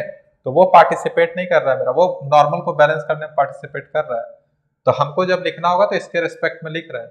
देखिए कैसे होगा, एक्सेलरेशन ऑफ पार्टिकल, पार्टिकल क्या है, हवा में भी है और आपका नीचे की तरफ भी जा रहा है बॉक्स के साथ, तो क्या होगा कि यहाँ पे माइनस जी साइन थीटा आई कैप, और साथ में क्या होगा, साथ में अगर नेगेटिव की तरफ है तो वो हो जाएगा माइनस जी कॉस थीटा जे कैप। ठीक है, ध्यान से सुनिए, जैसे बॉक्स नीचे जा रहा है तो इधर जी साइन थीटा का कंपोनेंट उसको नीचे लेके आ रहा है। अगर उसी तरीके से हम सिर्फ बॉल को देखें तो इस पे भी जी इधर है, बॉल पे भी क्या होगा, जी इधर है, और इधर जी साइन थीटा, और इधर क्या हो जाएगा, जी कॉस थीटा। तो क्या होगा, अब हमको क्या निकालना है, विथ रिस्पेक्ट टू बॉक्स देखना है। तो जब विथ रिस्पेक्ट टू बॉक्स देखिएगा तो acceleration of particle with respect to box, इसको और इसको हमको क्या करना है, माइनस करना है। तो माइनस कीजिएगा तो क्या होगा, माइनस जी साइन थीटा आई कैप, और उसमें यही माइनस करना है, तो ये माइनस और ये माइनस माइनस प्लस होके माइनस हो जाता है। यहाँ क्या बच जाएगा, माइनस जी कॉस थीटा, और क्या हो जाएगा ये जे कैप। मतलब acceleration of particle with respect to box जो है वो सिर्फ और सिर्फ किस डायरेक्शन में होगा, वाई डायरेक्शन में। सिर्फ कौन से डायरेक्शन में होगा, वाई डायरेक्शन में। तो विथ रिस्पेक्ट टू बॉक्स वाला देखिए एकदम सिंपल केस बन चुका है। कैसे सिंपल केस बन चुका है, सिर्फ आपका वाई डायरेक्शन में है। ऐसे ही तो पढ़ते थे, एंगल को प्रोजेक्ट करते थे यू थीटा से, तो जी वेक्टर इधर ही तो लगता था नीचे की तरफ। अभी भी जी वेक्टर कैसे लग रहा है, इस हॉरिजॉन्टल के परपेंडिकुलर, सिर्फ इधर लग रहा है जब बॉक्स में देख रहे हैं। तो डायरेक्ट सारा फॉर्मूला चिपका सकते हैं जो हम पढ़े हैं, डायरेक्ट सारा फॉर्मूला पढ़ा चिपका सकते हैं जो हम पढ़े हैं। बस एक्सेलरेशन की जगह क्या लिखना पड़ेगा, जी कॉस थीटा। निकालने क्या बोला है, निकालने बोला है यहाँ से लेके पी से क्यू की दूरी। तो पी से क्यू की दूरी ही तो रेंज होता है, पी से क्यू की दूरी ही क्या कहलाती है, रेंज कहलाती है। तो पी से क्यू की दूरी ही क्या कहलाती है, रेंज। और रेंज क्या होता है, तो यू स्क्वायर, ये भी क्या है विथ रिस्पेक्ट टू बॉक्स है, तो यू स्क्वायर। एंगल क्या होगा, एंगल तो अल्फा है, अल्फा थीटा मत चिपकाइएगा, तो एंगल अल्फा क्या है, साइन 2 अल्फा, और डिवाइड में जी इफेक्टिव कितना लग रहा है यहाँ पे, तो जी कॉस थीटा। ऐसा कर क्यों पा रहे हैं, क्योंकि सिर्फ जो वाई एक्सिस हम माने हैं उसी के अलॉन्ग हमको क्या देखने को मिल रहा है, एक्सेलरेशन। ठीक है, जो कि परपेंडिकुलर हो गया। तो डायरेक्ट फॉर्मूले से हम बना पाए ना, U square sine 2 alpha divide by G cos theta. Clear हुआ। विथ रिस्पेक्ट टू बॉक्स देख रहे हैं तब ऐसा हो रहा है, ठीक है, विथ रिस्पेक्ट टू बॉक्स देख रहे हैं तब ऐसा हो रहा है। ठीक है, समझ में आया। तो पहला सवाल हो गया, दूसरा सवाल देखना है। दूसरा सवाल क्या बोल रहा है, दूसरा सवाल क्या बोल रहा है आपका, देखिए दूसरा सवाल क्या बोल रहा है कि अगर horizontal displacement of the particle as seen by observer on the ground. अब बॉक्स के रिस्पेक्ट में नहीं देख रहे हैं, किसके रिस्पेक्ट में देखने की बात चल रही है, कि बाहर से कोई आदमी देख रहा होगा। तो क्या है, क्या बोल रहा है, horizontal displacement of the particle as seen by observer on the ground is 0। Horizontal displacement जो हुआ है वो क्या हुआ होगा, 0 हुआ है। तो हमको स्पीड बताना है बॉक्स का, बॉक्स का स्पीड बताना है, इस बार किसके रिस्पेक्ट में, ग्राउंड के रिस्पेक्ट में। देखिए ये बॉक्स का स्पीड बताना है किसके रिस्पेक्ट में, ग्राउंड के रिस्पेक्ट में, at the instant when the particle was projected. जब पार्टिकल को प्रोजेक्ट किए उस मोमेंट पे बॉक्स क्या था, एक्सेलरेशन में था, मतलब उसके पास कुछ वेलोसिटी था। तो उस समय की वेलोसिटी आपको बतानी है विथ रिस्पेक्ट टू ग्राउंड, किसकी, बॉक्स की। ठीक है, तो कैसे करेंगे इस सवाल को। और दूसरा एक क्या कंडीशन दिया था कि हॉरिजॉन्टल डिस्प्लेसमेंट क्या होगा, 0।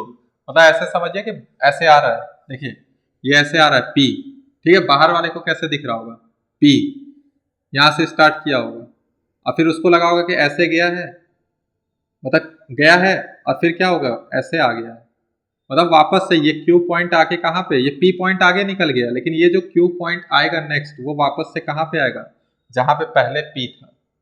बॉल P से फेंके, अब P पॉइंट पे कौन सा पॉइंट आ गया है, P पॉइंट तो आगे निकल गया होगा, तो कौन सा पॉइंट आ गया, Q पॉइंट। ऐसा किसको दिखेगा, जो बाहर से देख रहा है। उसी कंडीशन पे हमको क्या निकालने बोल रहा है, speed of box with respect to ground. ठीक है, तो चलिए देखते हैं कैसे होगा। तो हम क्या मान लेते हैं, हम speed of box with respect to ground v मान लेते हैं। v क्या है, v है speed of box with respect to ground. तो इस बार हम पार्टिकल को ऑब्जर्वर से देख रहे हैं, तो उस पर जो भी चीज लगेगा वो सब देखेंगे कैसे, तो हमको पार्टिकल का भी वेलोसिटी चाहिए, किसके रिस्पेक्ट में, ग्राउंड के रिस्पेक्ट में। इनिशियल की बात कर रहे हैं, इनिशियल यहाँ पे बोला है ना, at the instant when the particle was projected, तो इनिशियल की बात चल रही है पूरी। तो देखिए हम लिखने वाले हैं यहाँ पे u पार्टिकल की initial speed of projection with respect to ground, ठीक है। तो क्या दिया हुआ है, पार्टिकल का speed with respect to box, और फिर प्लस में क्या करेंगे, बॉक्स का speed with respect to ground, ठीक है, बॉक्स का speed with respect to ground. तो UPB प्लस UBG लिख के देख लीजिए, UP minus UB, UB minus UG, UB UB cancel, तो UP माइनस UG, ठीक है। तो UPB प्लस UBG, तो हमने UPB दिया हुआ है हमको, जिसका वैल्यू कितना है U, और UBG हमने माना है उसका वैल्यू कितना है V, ठीक है। तो ये वेक्टर में लिख रहे हैं क्योंकि U यहाँ पे दो डायरेक्शन में आपका आएगा कंपोनेंट, उसका एक x में और एक आएगा y में, तो उसी के हिसाब से हम इसको यहाँ पे लिखने वाले हैं, ठीक है। तो इसलिए इसको हम वेक्टर के टर्म में लिखे हैं। अब यहाँ पे देखते हैं, इस बॉल को देख रहे हैं, ध्यान, पार्टिकल को देख रहे हैं, तो पार्टिकल को देखिए आप, जैसे u है तो u का दो कंपोनेंट तोड़ रहे हैं, एक आ जाएगा इधर u cos अल्फा और ऊपर में आ जाएगा u sin अल्फा। ध्यान से देखिएगा, u cos alpha u sin alpha, लेकिन अभी ये जो कंपोनेंट टूटा है ये किसके रिस्पेक्ट में है, बॉक्स के रिस्पेक्ट में। अभी इस पे हमको विथ रिस्पेक्ट टू ग्राउंड लाना है, किसके रिस्पेक्ट में देख रहे हैं इसको, विथ रिस्पेक्ट टू ग्राउंड। तो ग्राउंड के रिस्पेक्ट में लाने के लिए हमको एडिशन में क्या चाहिए, बॉक्स का वेलोसिटी, बॉक्स का speed with respect to ground. तो बॉक्स किधर आते हुए दिख रही है, नीचे की तरफ आते हुए दिख रही है, तो ये है बॉक्स का स्पीड, जिसको हमने क्या माना v। ध्यान से देखिए, ये है बॉक्स का स्पीड, है कि नहीं, ये है बॉक्स का स्पीड, ठीक है। क्लियर हो गया, बात समझ में आई। तो विथ रिस्पेक्ट टू ग्राउंड अब आप देखिए, एक्स एक्सिस में आपका नेट वेलोसिटी आ चुका है, सिर्फ u cos अल्फा नहीं है, क्या है u cos alpha minus v, और y में अभी भी आपका क्या है u sin अल्फा है। तो आपको देखने को मिल रहा होगा x में हम लिख दे रहे हैं ux, x एक्सिस अपने हिसाब से मानना था, तो ux का वैल्यू क्या है, थोड़ा सा उसको ऊपर करते रहे, ठीक है। देखिए क्वेश्चन जा चुका है, अब देखिए ध्यान से यहाँ पे बढ़िया से, ux लिख रहे हैं, विथ रिस्पेक्ट टू ग्राउंड चल रहा है अब हमारा, ठीक है, विथ रिस्पेक्ट टू ग्राउंड चल रहा है, विथ रिस्पेक्ट टू ग्राउंड चल रहा है, ठीक है, विथ रिस्पेक्ट टू ग्राउंड। चलिए एक एक करके ले आते हैं।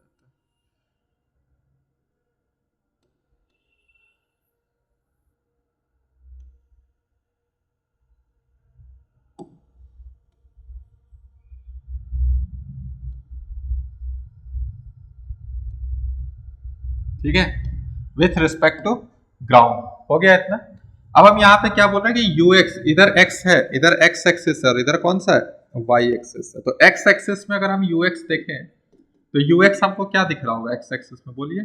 तो इस डायरेक्शन को हम मान रहे हैं क्योंकि बॉल मेरा उधर जाना चाहता है, तो हम इसको मान रहे हैं कि u cos अल्फा प्लस में, और पीछे वाला क्या हो जा रहा है माइनस v, ऐसे भी हम इधर प्लस माने इधर माइनस, तो u cos alpha minus v। y direction में देख लीजिए, y डायरेक्शन में क्या है आपका, y डायरेक्शन में क्या है, तो y डायरेक्शन में u sin अल्फा, तो y डायरेक्शन में कितना हो गया u sin अल्फा। अब एक्सेलरेशन की भी बात आएगी, किसकी बात आ रही है, एक्सेलरेशन। तो एक्सेलरेशन सिर्फ किस पे देख रहे हैं, तो सिर्फ किस पे देखेंगे हम, पार्टिकल पे देख रहे हैं, पार्टिकल पे देख रहे हैं एक्सेलरेशन। तो जब पार्टिकल पे देखेंगे तो पार्टिकल पे g किधर लग रहा होगा, नीचे की तरफ लग रहा होगा, लेकिन उसका हम दो कंपोनेंट तोड़ेंगे जो कि पिछले में तोड़े थे। तो यहाँ पे क्या बताए थे g cos थीटा, और यहाँ पे क्या बताए थे g sin थीटा। देखिए यहाँ लिखा हुआ है g cos थीटा नेगेटिव और g sin थीटा नेगेटिव। तो इस डायरेक्शन में एक्सेलरेशन भी हमने क्या किया है, लिख दिया है, इस डायरेक्शन में हमने एक्सेलरेशन लिख दिया है। ऐसा दिखा दीजिए कि इधर है आपका g sin थीटा, क्या है इधर g sin थीटा, इधर क्या है आपका g cos थीटा। तो हम यहाँ से ax लिखते रहे, ax का वैल्यू कितना है माइनस g sin थीटा, और ay का वैल्यू कितना है, ay का वैल्यू है minus g cos theta. Clear हो गया। उसके बाद क्या बोलना था हमको, हमको सिर्फ v का वैल्यू निकालना है। कंडीशन ये दिया हुआ था कि यही पॉइंट p होगा और कुछ समय के बाद यही पॉइंट क्या हो जाएगा q, मतलब हॉरिजॉन्टल डिस्प्लेसमेंट क्या हो जाएगा जीरो, मतलब जो रेंज का वैल्यू आ रहा है वो क्या हो रहा है, जीरो। तो सबसे पहले हम टाइम निकाल लेते हैं, क्योंकि टाइम तो लगा होगा आने में। तो टाइम कैसे निकालेंगे, तो टाइम आपको दिख रहा होगा। टाइम अगर आपको पता हो कैसे निकालते हैं टाइम, हम वर्टिकल डिस्प्लेसमेंट जीरो करते हैं। जैसे ही वर्टिकल डिस्प्लेसमेंट जीरो करते हैं तो ट्वाइस ऑफ यू वाई आता है और डिवाइड में जी इफेक्टिव आता है। जो चीज हम वहां पे भी इससे पहले किए थे, इससे पहले वाले में शॉर्टकट बताए थे, तो यहाँ पे भी आप कर सकते हैं डायरेक्ट। यू वाई किधर है, ऊपर की तरफ, तो 2u साइन अल्फा और डिवाइड में जी इफेक्टिव आएगा, क्योंकि यही जी यूज करेंगे तो नीचे में यही आएगा ना, तो जी कॉस थीटा। तो एक बार में लिख दे रहे हैं, समझ में आ रहा है, पिछले में किए हैं, ध्यान से देखिए। 2u करते हैं और डिवाइड में क्या करते हैं, जी इफेक्टिव, उसी डायरेक्शन में जिस डायरेक्शन में यू वाई है, तो 2u sine alpha by G cos theta. अब दूसरा हमको क्या करना है, दूसरा हमको रेंज निकालना है। तो रेंज के लिए हम क्या जानते हैं, तो रेंज के लिए फॉर्मूला क्या होता है, एक्स डायरेक्शन में आइए, तो एक्स डायरेक्शन में क्या हो जाएगा, तो यू एक्स और ये time of flight plus half A x और क्या होगा टी एफ का स्क्वायर। अच्छा, रेंज यहाँ पे क्या हो जा रहा है, पी से क्यू की दूरी जो है horizontal displacement with respect to ground, value क्या हो जा रही है, जीरो। और यू एक्स का वैल्यू क्या है, U cos alpha minus V, और टी एफ का वैल्यू कितना दे दिया हुआ है, अच्छा यहाँ एक टी एफ लिख दीजिए। और यहाँ पे क्या हो जा रहा है, माइनस हो जाएगा, जी साइन थीटा दिया हुआ है, तो जी साइन थीटा डिवाइड में 2 और क्या हो जा रहा है, टी एफ का स्क्वायर। हो रहा है कि नहीं हो रहा है, तो क्या होगा कि एक टी एफ और एक टी एफ चला जाएगा, तो डायरेक्ट लिखें, चलिए लिखते हैं थोड़ा सा, इसको इधर ले आते हैं। तो यू कॉस अल्फा, थोड़ा सा कैलकुलेशन है, U cos alpha minus V, इधर क्या बच जाएगा, इधर बच जाएगा जी साइन थीटा, एक टी एफ कैंसिल कर दी है, तो इधर 2 और यहाँ पे बच जाएगा टी एफ। ठीक है, हमको निकालना क्या है, हमको v निकालना है। तो v निकालना है तो इस पूरे टर्म को इधर ले आओ और v को उधर ले जाओ, तो u cos अल्फा माइनस जी साइन थीटा डिवाइड में 2, और tf का वैल्यू क्या है, tf का वैल्यू है 2u sine alpha by G cos theta. तो 2u साइन अल्फा और डिवाइड में क्या हो जाएगा, g cos थीटा, जो कि किसके बराबर है, v। और यही v तो क्या माने थे हम, यही v को माने थे speed of box with respect to ground. तो अब हमको यहाँ पे देखिए, आप सब कुछ पता होगा, थीटा आपको पता है, अल्फा पता है, यू पता है, तो बस इसको सॉल्व करना है, जितना इसको सिंप्लीफाई कर पाइए। तो यहाँ से क्या हो जाएगा, 2 से 2 कैंसिल, जी से जी कैंसिल। अब क्या आ गया कि u को कॉमन ले लीजिए, जैसे ही u को कॉमन लीजिएगा, अब ये cos थीटा को हम एलसीएम में मान ले रहे हैं, तो cos थीटा को एलसीएम जैसे ही मानिएगा, ऊपर देखिए cos अल्फा और ये cos थीटा मल्टीप्लाई होगा, अब बीच में माइनस साइन अल्फा और साइन थीटा। ठीक है, अब एक लाइन में लिखेंगे, या दिखना चाहिए आपको। अब यहां से क्या कर रहे हैं, तो b का वैल्यू डायरेक्ट लिख रहे हैं, u ऊपर में cos a cos b minus sine a sine b है, तो ये किसका फॉर्मूला होता है, cos a प्लस b का, तो ऊपर हो जाएगा cos of alpha plus theta और नीचे क्या हो जाएगा, cos ऑफ थीटा। ये आपका आंसर हो जाएगा। ठीक है, ये आईटी का ही सवाल था, सब्जेक्टिव में आया हुआ है। तो अगर आपको अल्फा और थीटा का वैल्यू दे दे तो आप क्या कर सकते हैं, speed of box with respect to ground निकाल सकते हैं। ठीक है, समझ में आई। तो प्रोजेक्टाइल के कुछ अच्छे क्वेश्चन जो बच गए थे वो मैंने यहाँ पे करवा दिए हैं with the help of relative motion. ठीक है, कर लीजिए, और भी है सवाल, प्रैक्टिस कीजिएगा आप लोग पीवाईक्यूज में। ठीक है, लिखिए।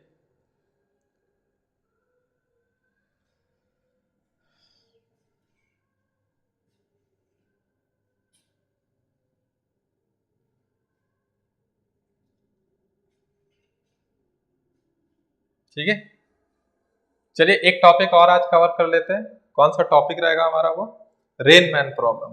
कौन सा टॉपिक रहेगा, रेन मैन प्रॉब्लम। ठीक है, चलिए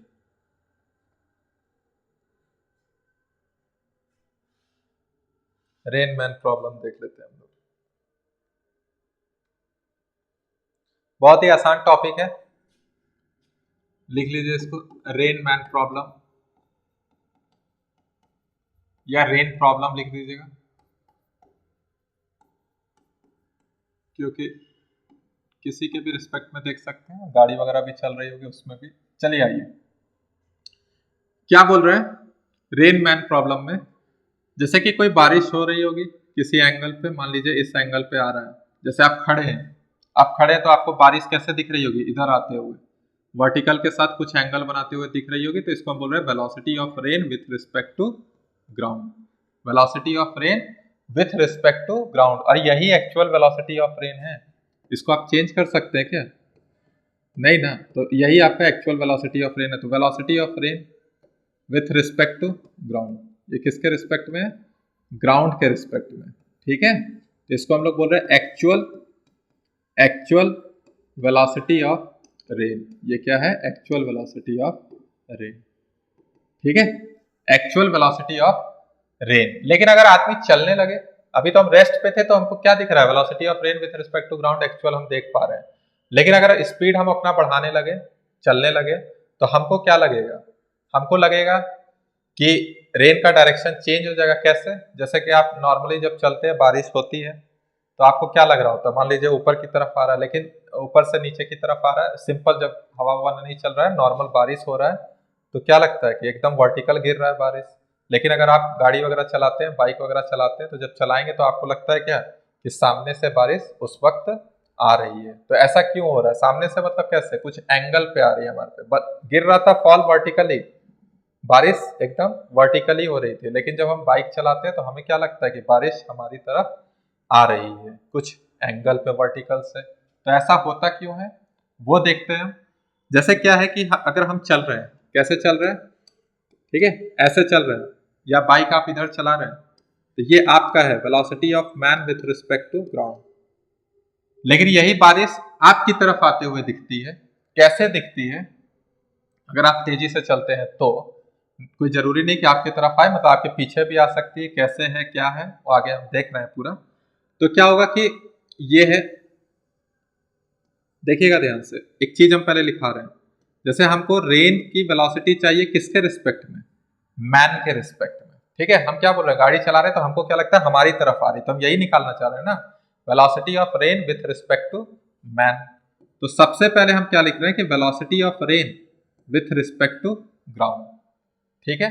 अब विथ रिस्पेक्ट टू मैन लिखना है तो हम जानते हैं कि V R minus V M लिख देते तो काम हो जाता है।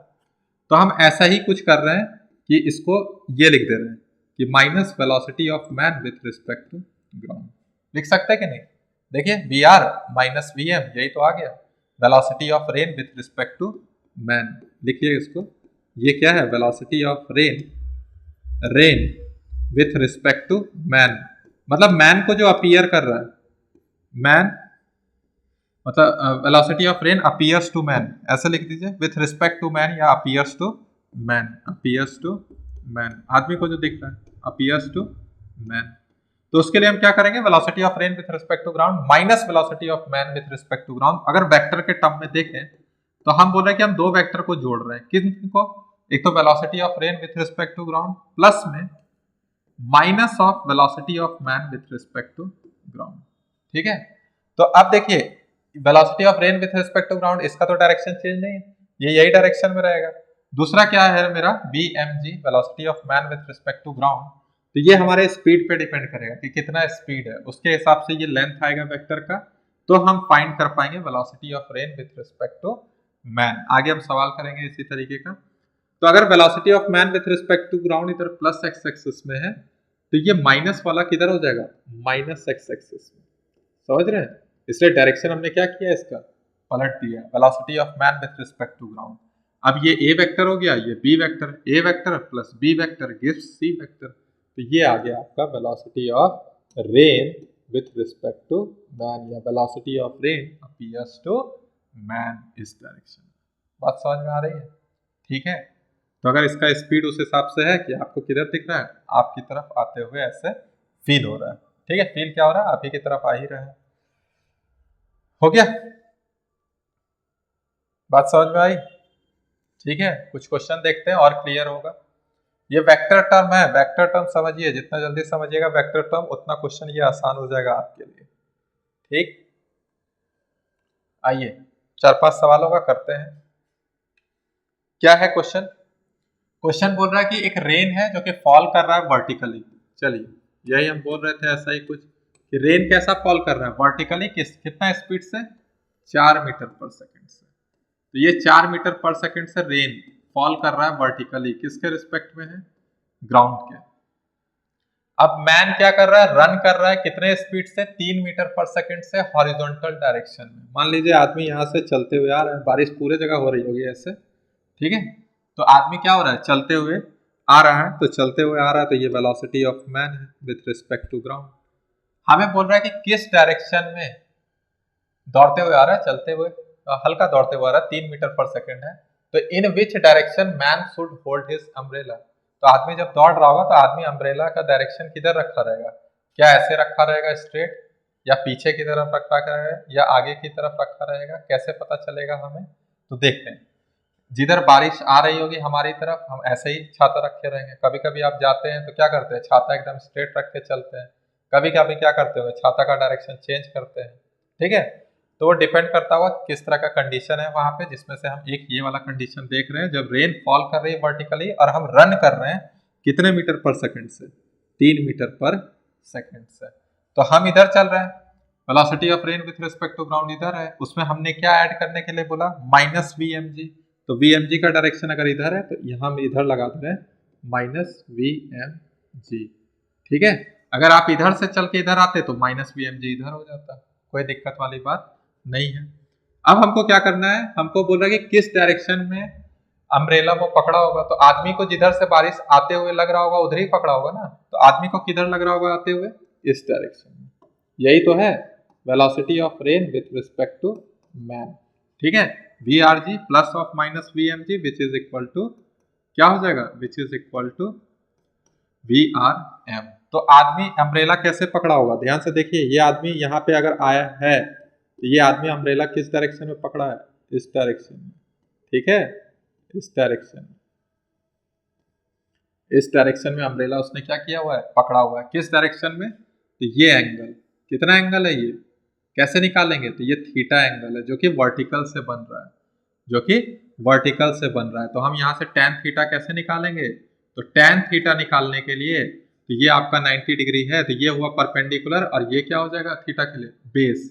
तो यहाँ पे परपेंडिकुलर का मैग्नीट्यूड लिख दीजिए, मैग्नीट्यूड ऑफ VmG, वैल्यू लिखना है बस, ठीक है। और यहाँ क्या हो जाएगा VRG। तो VmG का वैल्यू कितना है, VmG का वैल्यू है 3, और VRG का वैल्यू कितना है, VRG का वैल्यू है 4।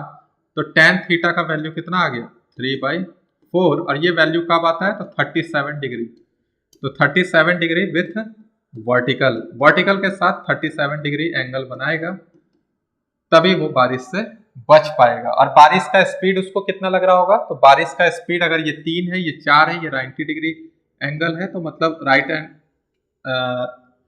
क्या है, राइट एंगल ट्राइंगल है, तो यहाँ पे ये वैल्यू कितना हो जाएगा, 5 मीटर पर सेकेंड, ठीक है। इसका मैग्नीट्यूड कितना हो जाएगा, 5 मीटर पर सेकेंड, ये मैग्नीट्यूड है, क्या है वैल्यू, मैग्नीट्यूड। डायरेक्शन हम दिखा रहे हैं कि इस डायरेक्शन में, ठीक है। बात समझ में आई, इतना ही सिंपल क्वेश्चन है। हमें यूज पड़ेगा tan, sin, cos वगैरह का, मतलब ट्रिग्नोमेट्री का यूज करना पड़ेगा। एंगल ढंग से देखिए, आगे के सवाल सारे बन जाएंगे इसी तरीके से है, तो एक एक करके हम लोग देख लेते हैं, ठीक है। आइए चलिए, क्वेश्चन क्या बोल रहा है, क्वेश्चन बोला है कि एक man standing on a road has to hold his umbrella. Stand है मतलब रेस्ट पे है, खड़ा है, तो वो अपने अम्ब्रेला को होल्ड कर रहा है कितना डिग्री पे, 30 डिग्री पे वर्टिकल के side, to keep the rain away, अपने से रेन को दूर रखने के लिए वो अम्ब्रेला होल्ड किया होगा कितना डिग्री पे, 30 डिग्री पे। कितना डिग्री पे, 30 डिग्री पे। तो चलिए 30 डिग्री पे लगाते हैं, ठीक है, 30 डिग्री पे लगाते हैं।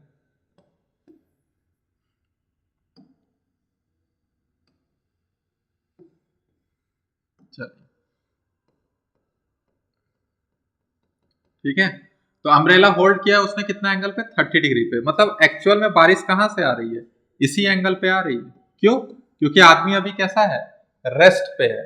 देखिए velocity of rain with respect to ground क्या होता है, sorry rain with respect to man क्या होता है, velocity of rain with respect to ground minus velocity of man with respect to ground. अब ये रेस्ट पे है, ये क्या है आपका, रेस्ट पे है, 0 हो गया। तो rain with respect to man किसके बराबर हो जाएगा, rain with respect to ground. तो यही आपका क्या है, एक्चुअल वेलोसिटी है किसका, रेन, किसके रिस्पेक्ट में, ग्राउंड के रिस्पेक्ट में। इतना बोल दिया है, अब बोल रहा है ही थ्रोज द अम्ब्रेला। अब वो अम्ब्रेला को क्या कर देता है, थ्रो कर देता है और भागने लगता है कितने के स्पीड से, 10 किलोमीटर पर आवर। कौन, आदमी। आदमी का स्पीड कितना दे दिया है, 10 किलोमीटर पर आवर। तो हम मैग्नीट्यूड लिख ले रहे हैं, मैग्नीट्यूड कितना दे दिया है, magnitude of man with respect to ground जो दे दिया है 10 किलोमीटर पर आवर। आगे पढ़ते हैं सवाल। He finds that raindrops are hitting his head vertically। अब जब वो दौड़ रहा है तो उसको कैसा फील हो रहा है, उसको फील हो रहा है कि जो रेन मतलब है वो उसके हेड पे सीधे गिर रहे हैं, सीधे। अभी जब खड़ा था तो उसको 30 डिग्री एंगल पे दिख रहा था, लेकिन जब वो दौड़ने लगा 10 किलोमीटर प्रति आवर के हिसाब से तो उस पर क्या लगा, उसको लग रहा है कि उसके सर पे आपका रेनफॉल हो रहा है, रेन के ड्रॉप्स गिर रहे हैं।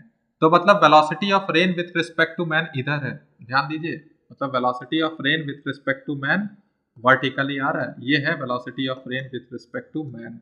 तो वेलोसिटी ऑफ मैन ये माइनस वाला है, मतलब आदमी किधर दौड़ रहा है अगर पूछा जाए तो इसको इधर लिए हैं, तो आदमी किस साइड दौड़ रहा है, आदमी आपका इस साइड दौड़ रहा है।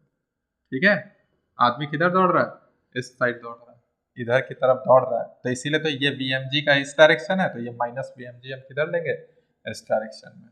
तो अब हमको पूछा क्या क्या है, तो पूछा है कि स्पीड ऑफ रेन ड्रॉप बताइए किसके रिस्पेक्ट में, रोड के रिस्पेक्ट में। तो एक तो ये पहला सवाल है, ये पहला सवाल है speed of rain with respect to road मतलब ग्राउंड। अब मूविंग मैन मतलब ये दूसरा सवाल है velocity of rain with respect to man. तो आपको स्पीड पूछा है तो दोनों का मैग्नीट्यूड पूछा है, तो सिर्फ मैग्नीट्यूड निकालेंगे। डायरेक्शन तो हम आपको बता ही दिए, direction rain with respect to ground का कितना है, वर्टिकल के साथ 30 डिग्री है। और इसका क्या है, अगर ये किधर साइड से कैसे आ रहा है, इस साइड से ही आ रहा होगा। ठीक है, इस साइड से आ रहा है तो इसका मतलब यहां से जब देख रहे हैं तो वो किधर जा रहा है, अगर इधर 30 डिग्री बनाए हैं तो इसके हिसाब से क्या लग रहा है कि ये लेफ्ट साइड जा रहा है। कौन, आदमी। आदमी किधर जा रहा है, लेफ्ट साइड जा रहा है। ठीक है, अगर इधर फिगर बनाते तो आदमी किधर जाता, राइट साइड जाता। बस यही है, इसलिए स्पीड पूछा है। वो वैल्यू कैसे निकालेंगे, तो क्या क्या वैल्यू दिया है, 30 डिग्री, इसका वैल्यू दे दिया है तुम्हारा, ये है -10 किलोमीटर पर आवर, मतलब इसका मैग्नीट्यूड कितना है, तो ये लेंथ कितना है, लेंथ है 10, लेंथ का वैल्यू कितना है 10, और ये एंगल 30 डिग्री है। तो ये भी निकाल सकते हैं और ये भी निकाल सकते हैं। तो इसको निकालने के लिए हम किस चीज का यूज करेंगे, तो साइन 30 डिग्री का यूज कीजिए। साइन 30 डिग्री क्या बोल रहा है, मैग्नीट्यूड ऑफ परपेंडिकुलर, तो VMG, और डिवाइड में क्या हो जाएगा VRG। तो यहां से हम क्या निकालेंगे, साइन 30 डिग्री का वैल्यू हाफ और VMG का वैल्यू कितना हो जाएगा 10, तो VRG का वैल्यू निकल जाएगा ना। तो कितना है मैग्नीट्यूड ऑफ VRG, तो इसका वैल्यू हो जाएगा 10 to the 20 kilometre per hour. ठीक है, तो velocity speed of rain with respect to ground है 20 किलोमीटर पर आवर। अब rain with respect to man हम स्पीड निकाल रहे हैं, तो tan का यूज करेंगे, tan 30 डिग्री जो कि परपेंडिकुलर बाई बेस, तो परपेंडिकुलर है आपका वही 10 लिख देते हैं डायरेक्ट। ठीक है, और डिवाइड में क्या कर देते हैं, वेलोसिटी मैग्नीट्यूड किसका, of velocity of rain with respect to man. तो यहाँ से ये VRM का वैल्यू हमारा निकल जाएगा, और ये हो जाएगा 10/tan 30 डिग्री, और tan 30 डिग्री का वैल्यू होता है 1/√3, तो ये हो जाएगा 10√3 किलोमीटर पर आवर। अगर √3 को 1.73 लिख देते हैं तो ये हो जाएगा 17.3 किलोमीटर पर। बात समझ में आ गई। ठीक है, और ये क्वेश्चन आपका JEE मेन में भी आया हुआ है, उसमें एक पार्ट ये वाला पूछा था, कौन सा, मूविंग मैन वाला शायद पूछा था या रोड, कोई एक दोनों में से एक पूछा हुआ है। ठीक है, लिख लीजिए, और सवाल देखते हैं इस पर। आज ये टॉपिक खत्म हो जाएगा, रेनमैन प्रॉब्लम, कल हम रिवर बोट प्रॉब्लम वगैरह देखेंगे। आइए, क्या लिखा हुआ है, a man running on a horizontal road at 8 kilometre per hour. ठीक है, एक मैन रन कर रहा है हॉरिजॉन्टल रोड पे कितने किलोमीटर पर आवर से, 8 किलोमीटर पर आवर से, और फाइंड कर रहा है कि रेन फॉल कर रहा है वर्टिकली। ठीक है, he increases his speed to 12 kilometre पर and finds that the drop makes angle 30 degree with the vertical. Find the speed and direction of the rain with respect to the road. बात समझ में आई कि नहीं आई। बोल रहा है कि एक मैन है जो रन कर रहा है हॉरिजॉन्टल रोड पे कितने स्पीड से, 8 किलोमीटर पर आवर से, और फाइंड कर रहा है कि रेन फॉल कैसा कर रहा होगा। तो रेन फॉल कर रहा है वर्टिकली। रेन कैसा फॉल कर रहा है, जब वो दौड़ रहा है तब पता कर रहा है, तो ये velocity of rain with respect to man की बात हो रही है, ठीक है। जब वो दौड़ रहा है, कितना स्पीड से दौड़ रहा है, 8 किलोमीटर प्रति घंटे के हिसाब से। तो अगर किधर दौड़ रहा होगा, मान लीजिए कि इधर दौड़ रहा है, इधर जा रहा है, तो ये इसको इधर v क्या लिखिएगा, इधर ये आ जाएगा -vmg, यहाँ क्या आ जाएगा -vmg।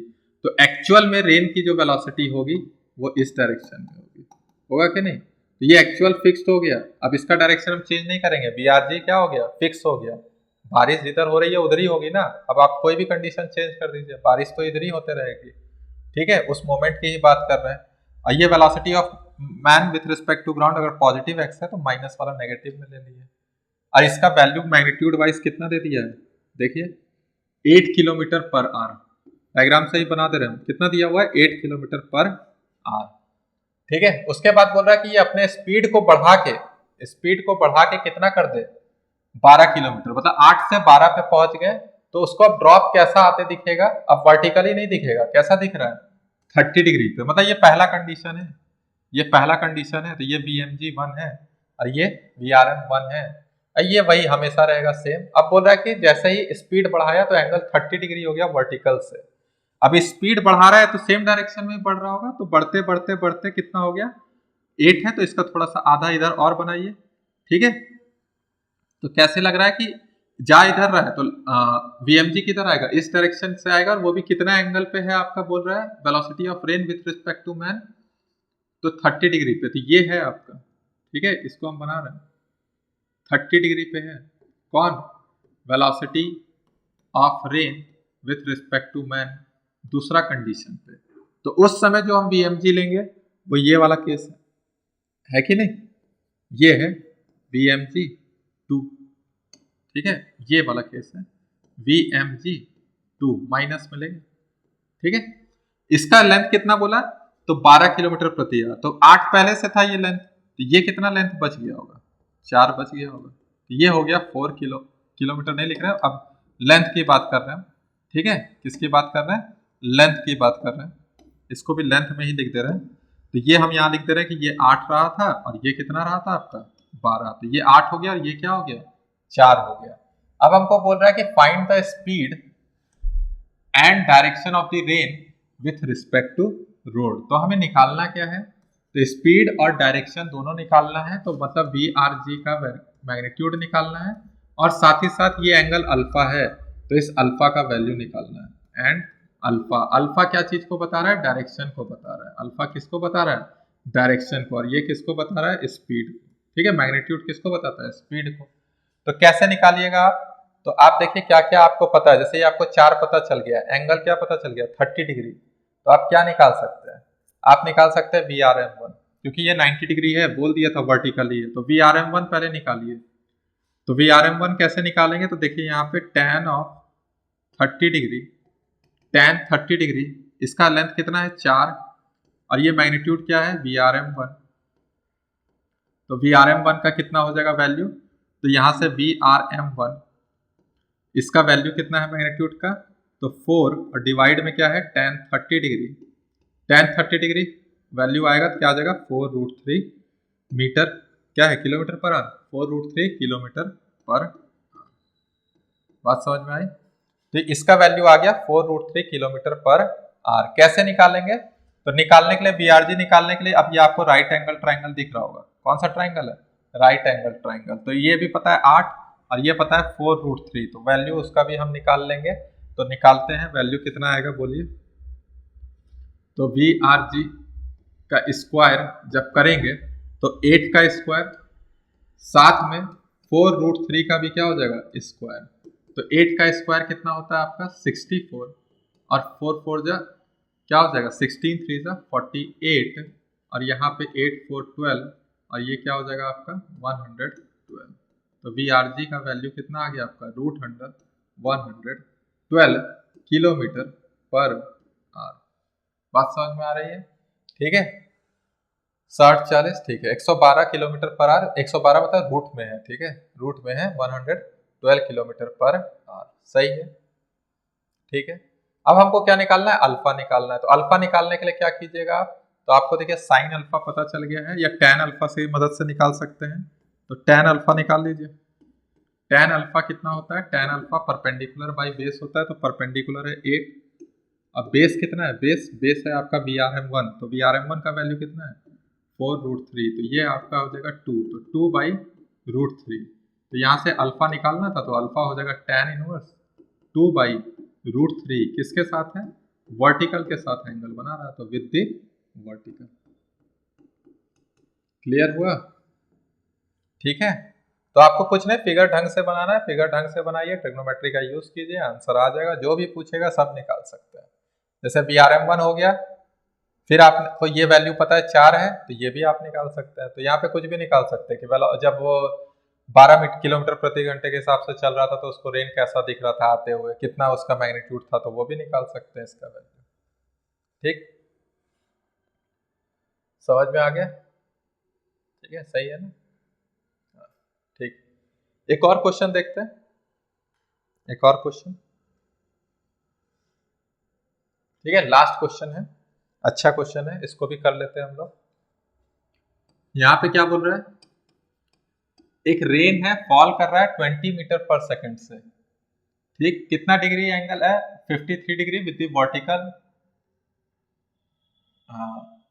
To a man it appears to fall at 37 degree. आदमी को 37 डिग्री पे दिख रहा है, और एक्चुअल में कितना हो रहा है 53 डिग्री पे। तो find the velocity of the man. ध्यान से देखिए, एक वर्टिकल हम बना दे रहे हैं, आदमी को ऐसा दिख रहा है, ठीक है, आदमी को ऐसे दिख रहा है, कितना डिग्री एंगल पे है, सॉरी ये रेन है, velocity of rain with respect to ground. इसका मैग्नीट्यूड कितना दिया हुआ है 20 मीटर पर सेकेंड, और एंगल कितना दिख रहा है, एंगल है 53 डिग्री।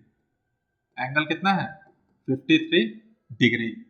अब इसी रेन को वो अपीयर कैसा कर रहा है 37 डिग्री पे, तो 37 डिग्री कहाँ होगा, यहाँ कहीं होगा। ठीक है, तो ये एंगल कितना है 37 डिग्री। तो ये velocity of rain with respect to man. ठीक है, तो यहाँ पे क्या हो रहा होगा आपका, rain with respect to man, और इधर आ जाता है -VmG। यहाँ क्या आ जाता है -VmG, तभी velocity of rain with respect to ground देखने को मिलता है। तो हमको पूछा है कि यही वेलोसिटी ऑफ मैन बताने के लिए, तो यही इसका लेंथ अगर हम बता दें तो बता देंगे वेलोसिटी ऑफ मैन। मतलब आदमी इस बार कहाँ से चल रहा है, अगर इस डायरेक्शन में देख रहे हैं तो राइट साइड चल रहा है। ठीक है, तो VmG का मैग्नीट्यूड का वैल्यू हमको बस जानना है, तो कैसे निकालेंगे, तो यहाँ पे भी हम ट्रिग्नोमेट्री का इस्तेमाल करते हैं।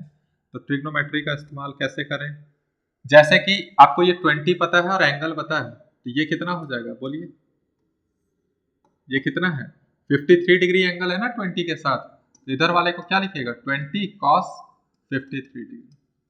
ठीक है, और उसी तरह से VRM है, जिसका एंगल कितना है इज इक्वल टू कर दे रहे हैं, क्योंकि लेंथ तो सेम ही रहेगा ना इधर वाला, तो VRM विथ कितना एंगल है cos 37 डिग्री। कितना है cos 37 डिग्री, कुछ तो होगा, VRM का वैल्यू आएगा, देखते हैं कितना आ रहा है। तो यहां से ये हो जा रहा है 20 cos 53 डिग्री का वैल्यू कितना है, cos 53 डिग्री का वैल्यू होता है 3/5। फिर क्या होगा VRM, और ये क्या है cos 37 डिग्री 4/5, 5 से 5 कैंसिल, 4 से ये 5 बार में, तो VRM का वैल्यू कितना आ जा रहा है, VRM का वैल्यू आ जा रहा है 15 मीटर है ना, मीटर पर सेकेंड।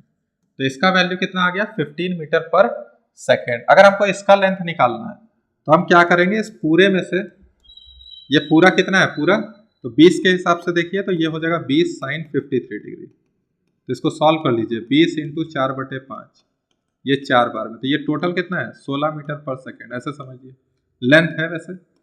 अब यहाँ पे ये क्या है, ठीक है, यहाँ पे ये कितना है, तो VRM का ही है, VRM, और ये कितना वैल्यू है आपका साइन लेंगे, इस पर साइन कंपोनेंट आएगा ना, तो VRM साइन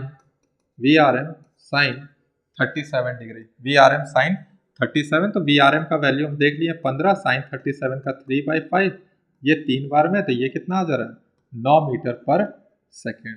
ठीक है, तो कितना आया 9 मीटर पर सेकेंड। तो ये लेंथ कितना हो गया, तो ये हो जाएगा 16 - 9, तो ये कितना आंसर आ जा रहा है 7। तो magnitude of velocity of man with respect to ground is 7 metre per second. तो ये आंसर आया पहले वाले में, फर्स्ट वाले केस का आंसर है ये। कौन सा केस का आंसर है? फर्स्ट वाले केस का। अगला क्वेश्चन पढ़ना है। समझ में आ गया ना 7 मीटर पर सेकंड कैसे लाए हैं? पहले तो वर्टिकल कंपोनेंट दोनों का बराबर कर दिया, वहां से VRM का वैल्यू आ गया।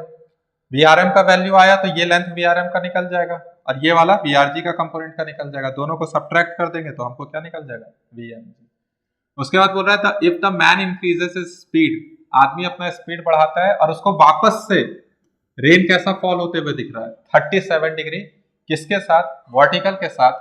तो बता रहा है अब बताओ कि आदमी का क्या वेलोसिटी है। ध्यान से सुनिएगा। बोल रहा है कि अपना स्पीड वो बढ़ा रहा है और जैसे ही स्पीड बढ़ाएगा, जैसे ही स्पीड बढ़ाएगा तो ये लेंथ इधर की तरफ खींचते जाएगा। तो ये तो 37 से कम होते जाएगा, कम होते होते होते होते यहाँ 0 हो जाएगा।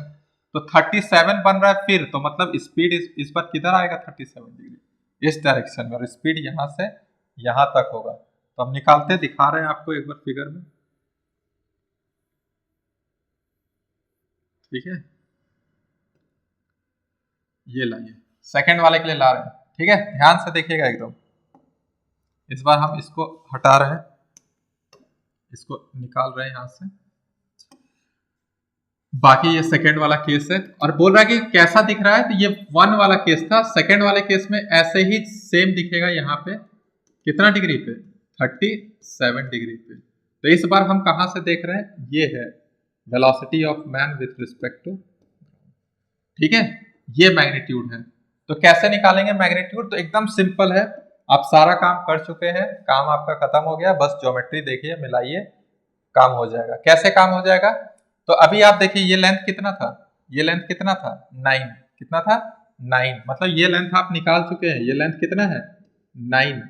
और एंगल कितना है? 37। इधर भी एंगल कितना है? 37। ये भी 90। तो सिमिलर ट्राइंगल हो गया। तो ये भी क्या हो जाएगा? 9। ये क्या हो जाएगा? 9 लेंथ। और फिर क्या हो जाएगा? सिमिलर क्या, कॉन्ग्रुएंट हो जा रहा है पूरा ये ट्राइंगल, ठीक है। तो 9 और ये क्या हो जाएगा? 9। और इधर का लेंथ अभी हम निकाले थे, ये लेंथ कितना था? 7।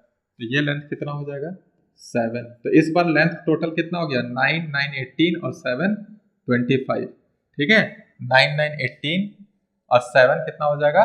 9 16 9 25। तो यहाँ पे हो जाएगा देयरफॉर VMG। ये सेकेंड वाला केस है, तो इसमें कितना आ जा रहा है वैल्यू? 25 मीटर पर सेकेंड, ठीक है। तो दूसरा वाला कितना आसानी से निकल गया। पहले वाले में मेहनत करना पड़ा था, दूसरे वाले में बस सोचना था। 9 9 और 7 which is equal to 25 metre per second, ठीक है। हो गया। और तो क्वेश्चन है नहीं, लास्ट पेज था ये, ठीक। तो आज के लिए हमारा इतना ही रहेगा। अभी भी हमारे रिलेटिव मोशन में कुछ पार्ट बचे हुए हैं, उनको हम नेक्स्ट लेक्चर में कवर करेंगे। तब तक के लिए आप ये सारे क्वेश्चन जितने भी अभी तक करवाए गए हैं काइनेटिक्स में, इसको बढ़िया से प्रैक्टिस कीजिए, ठीक है। तो चलिए फिर मिलते हैं।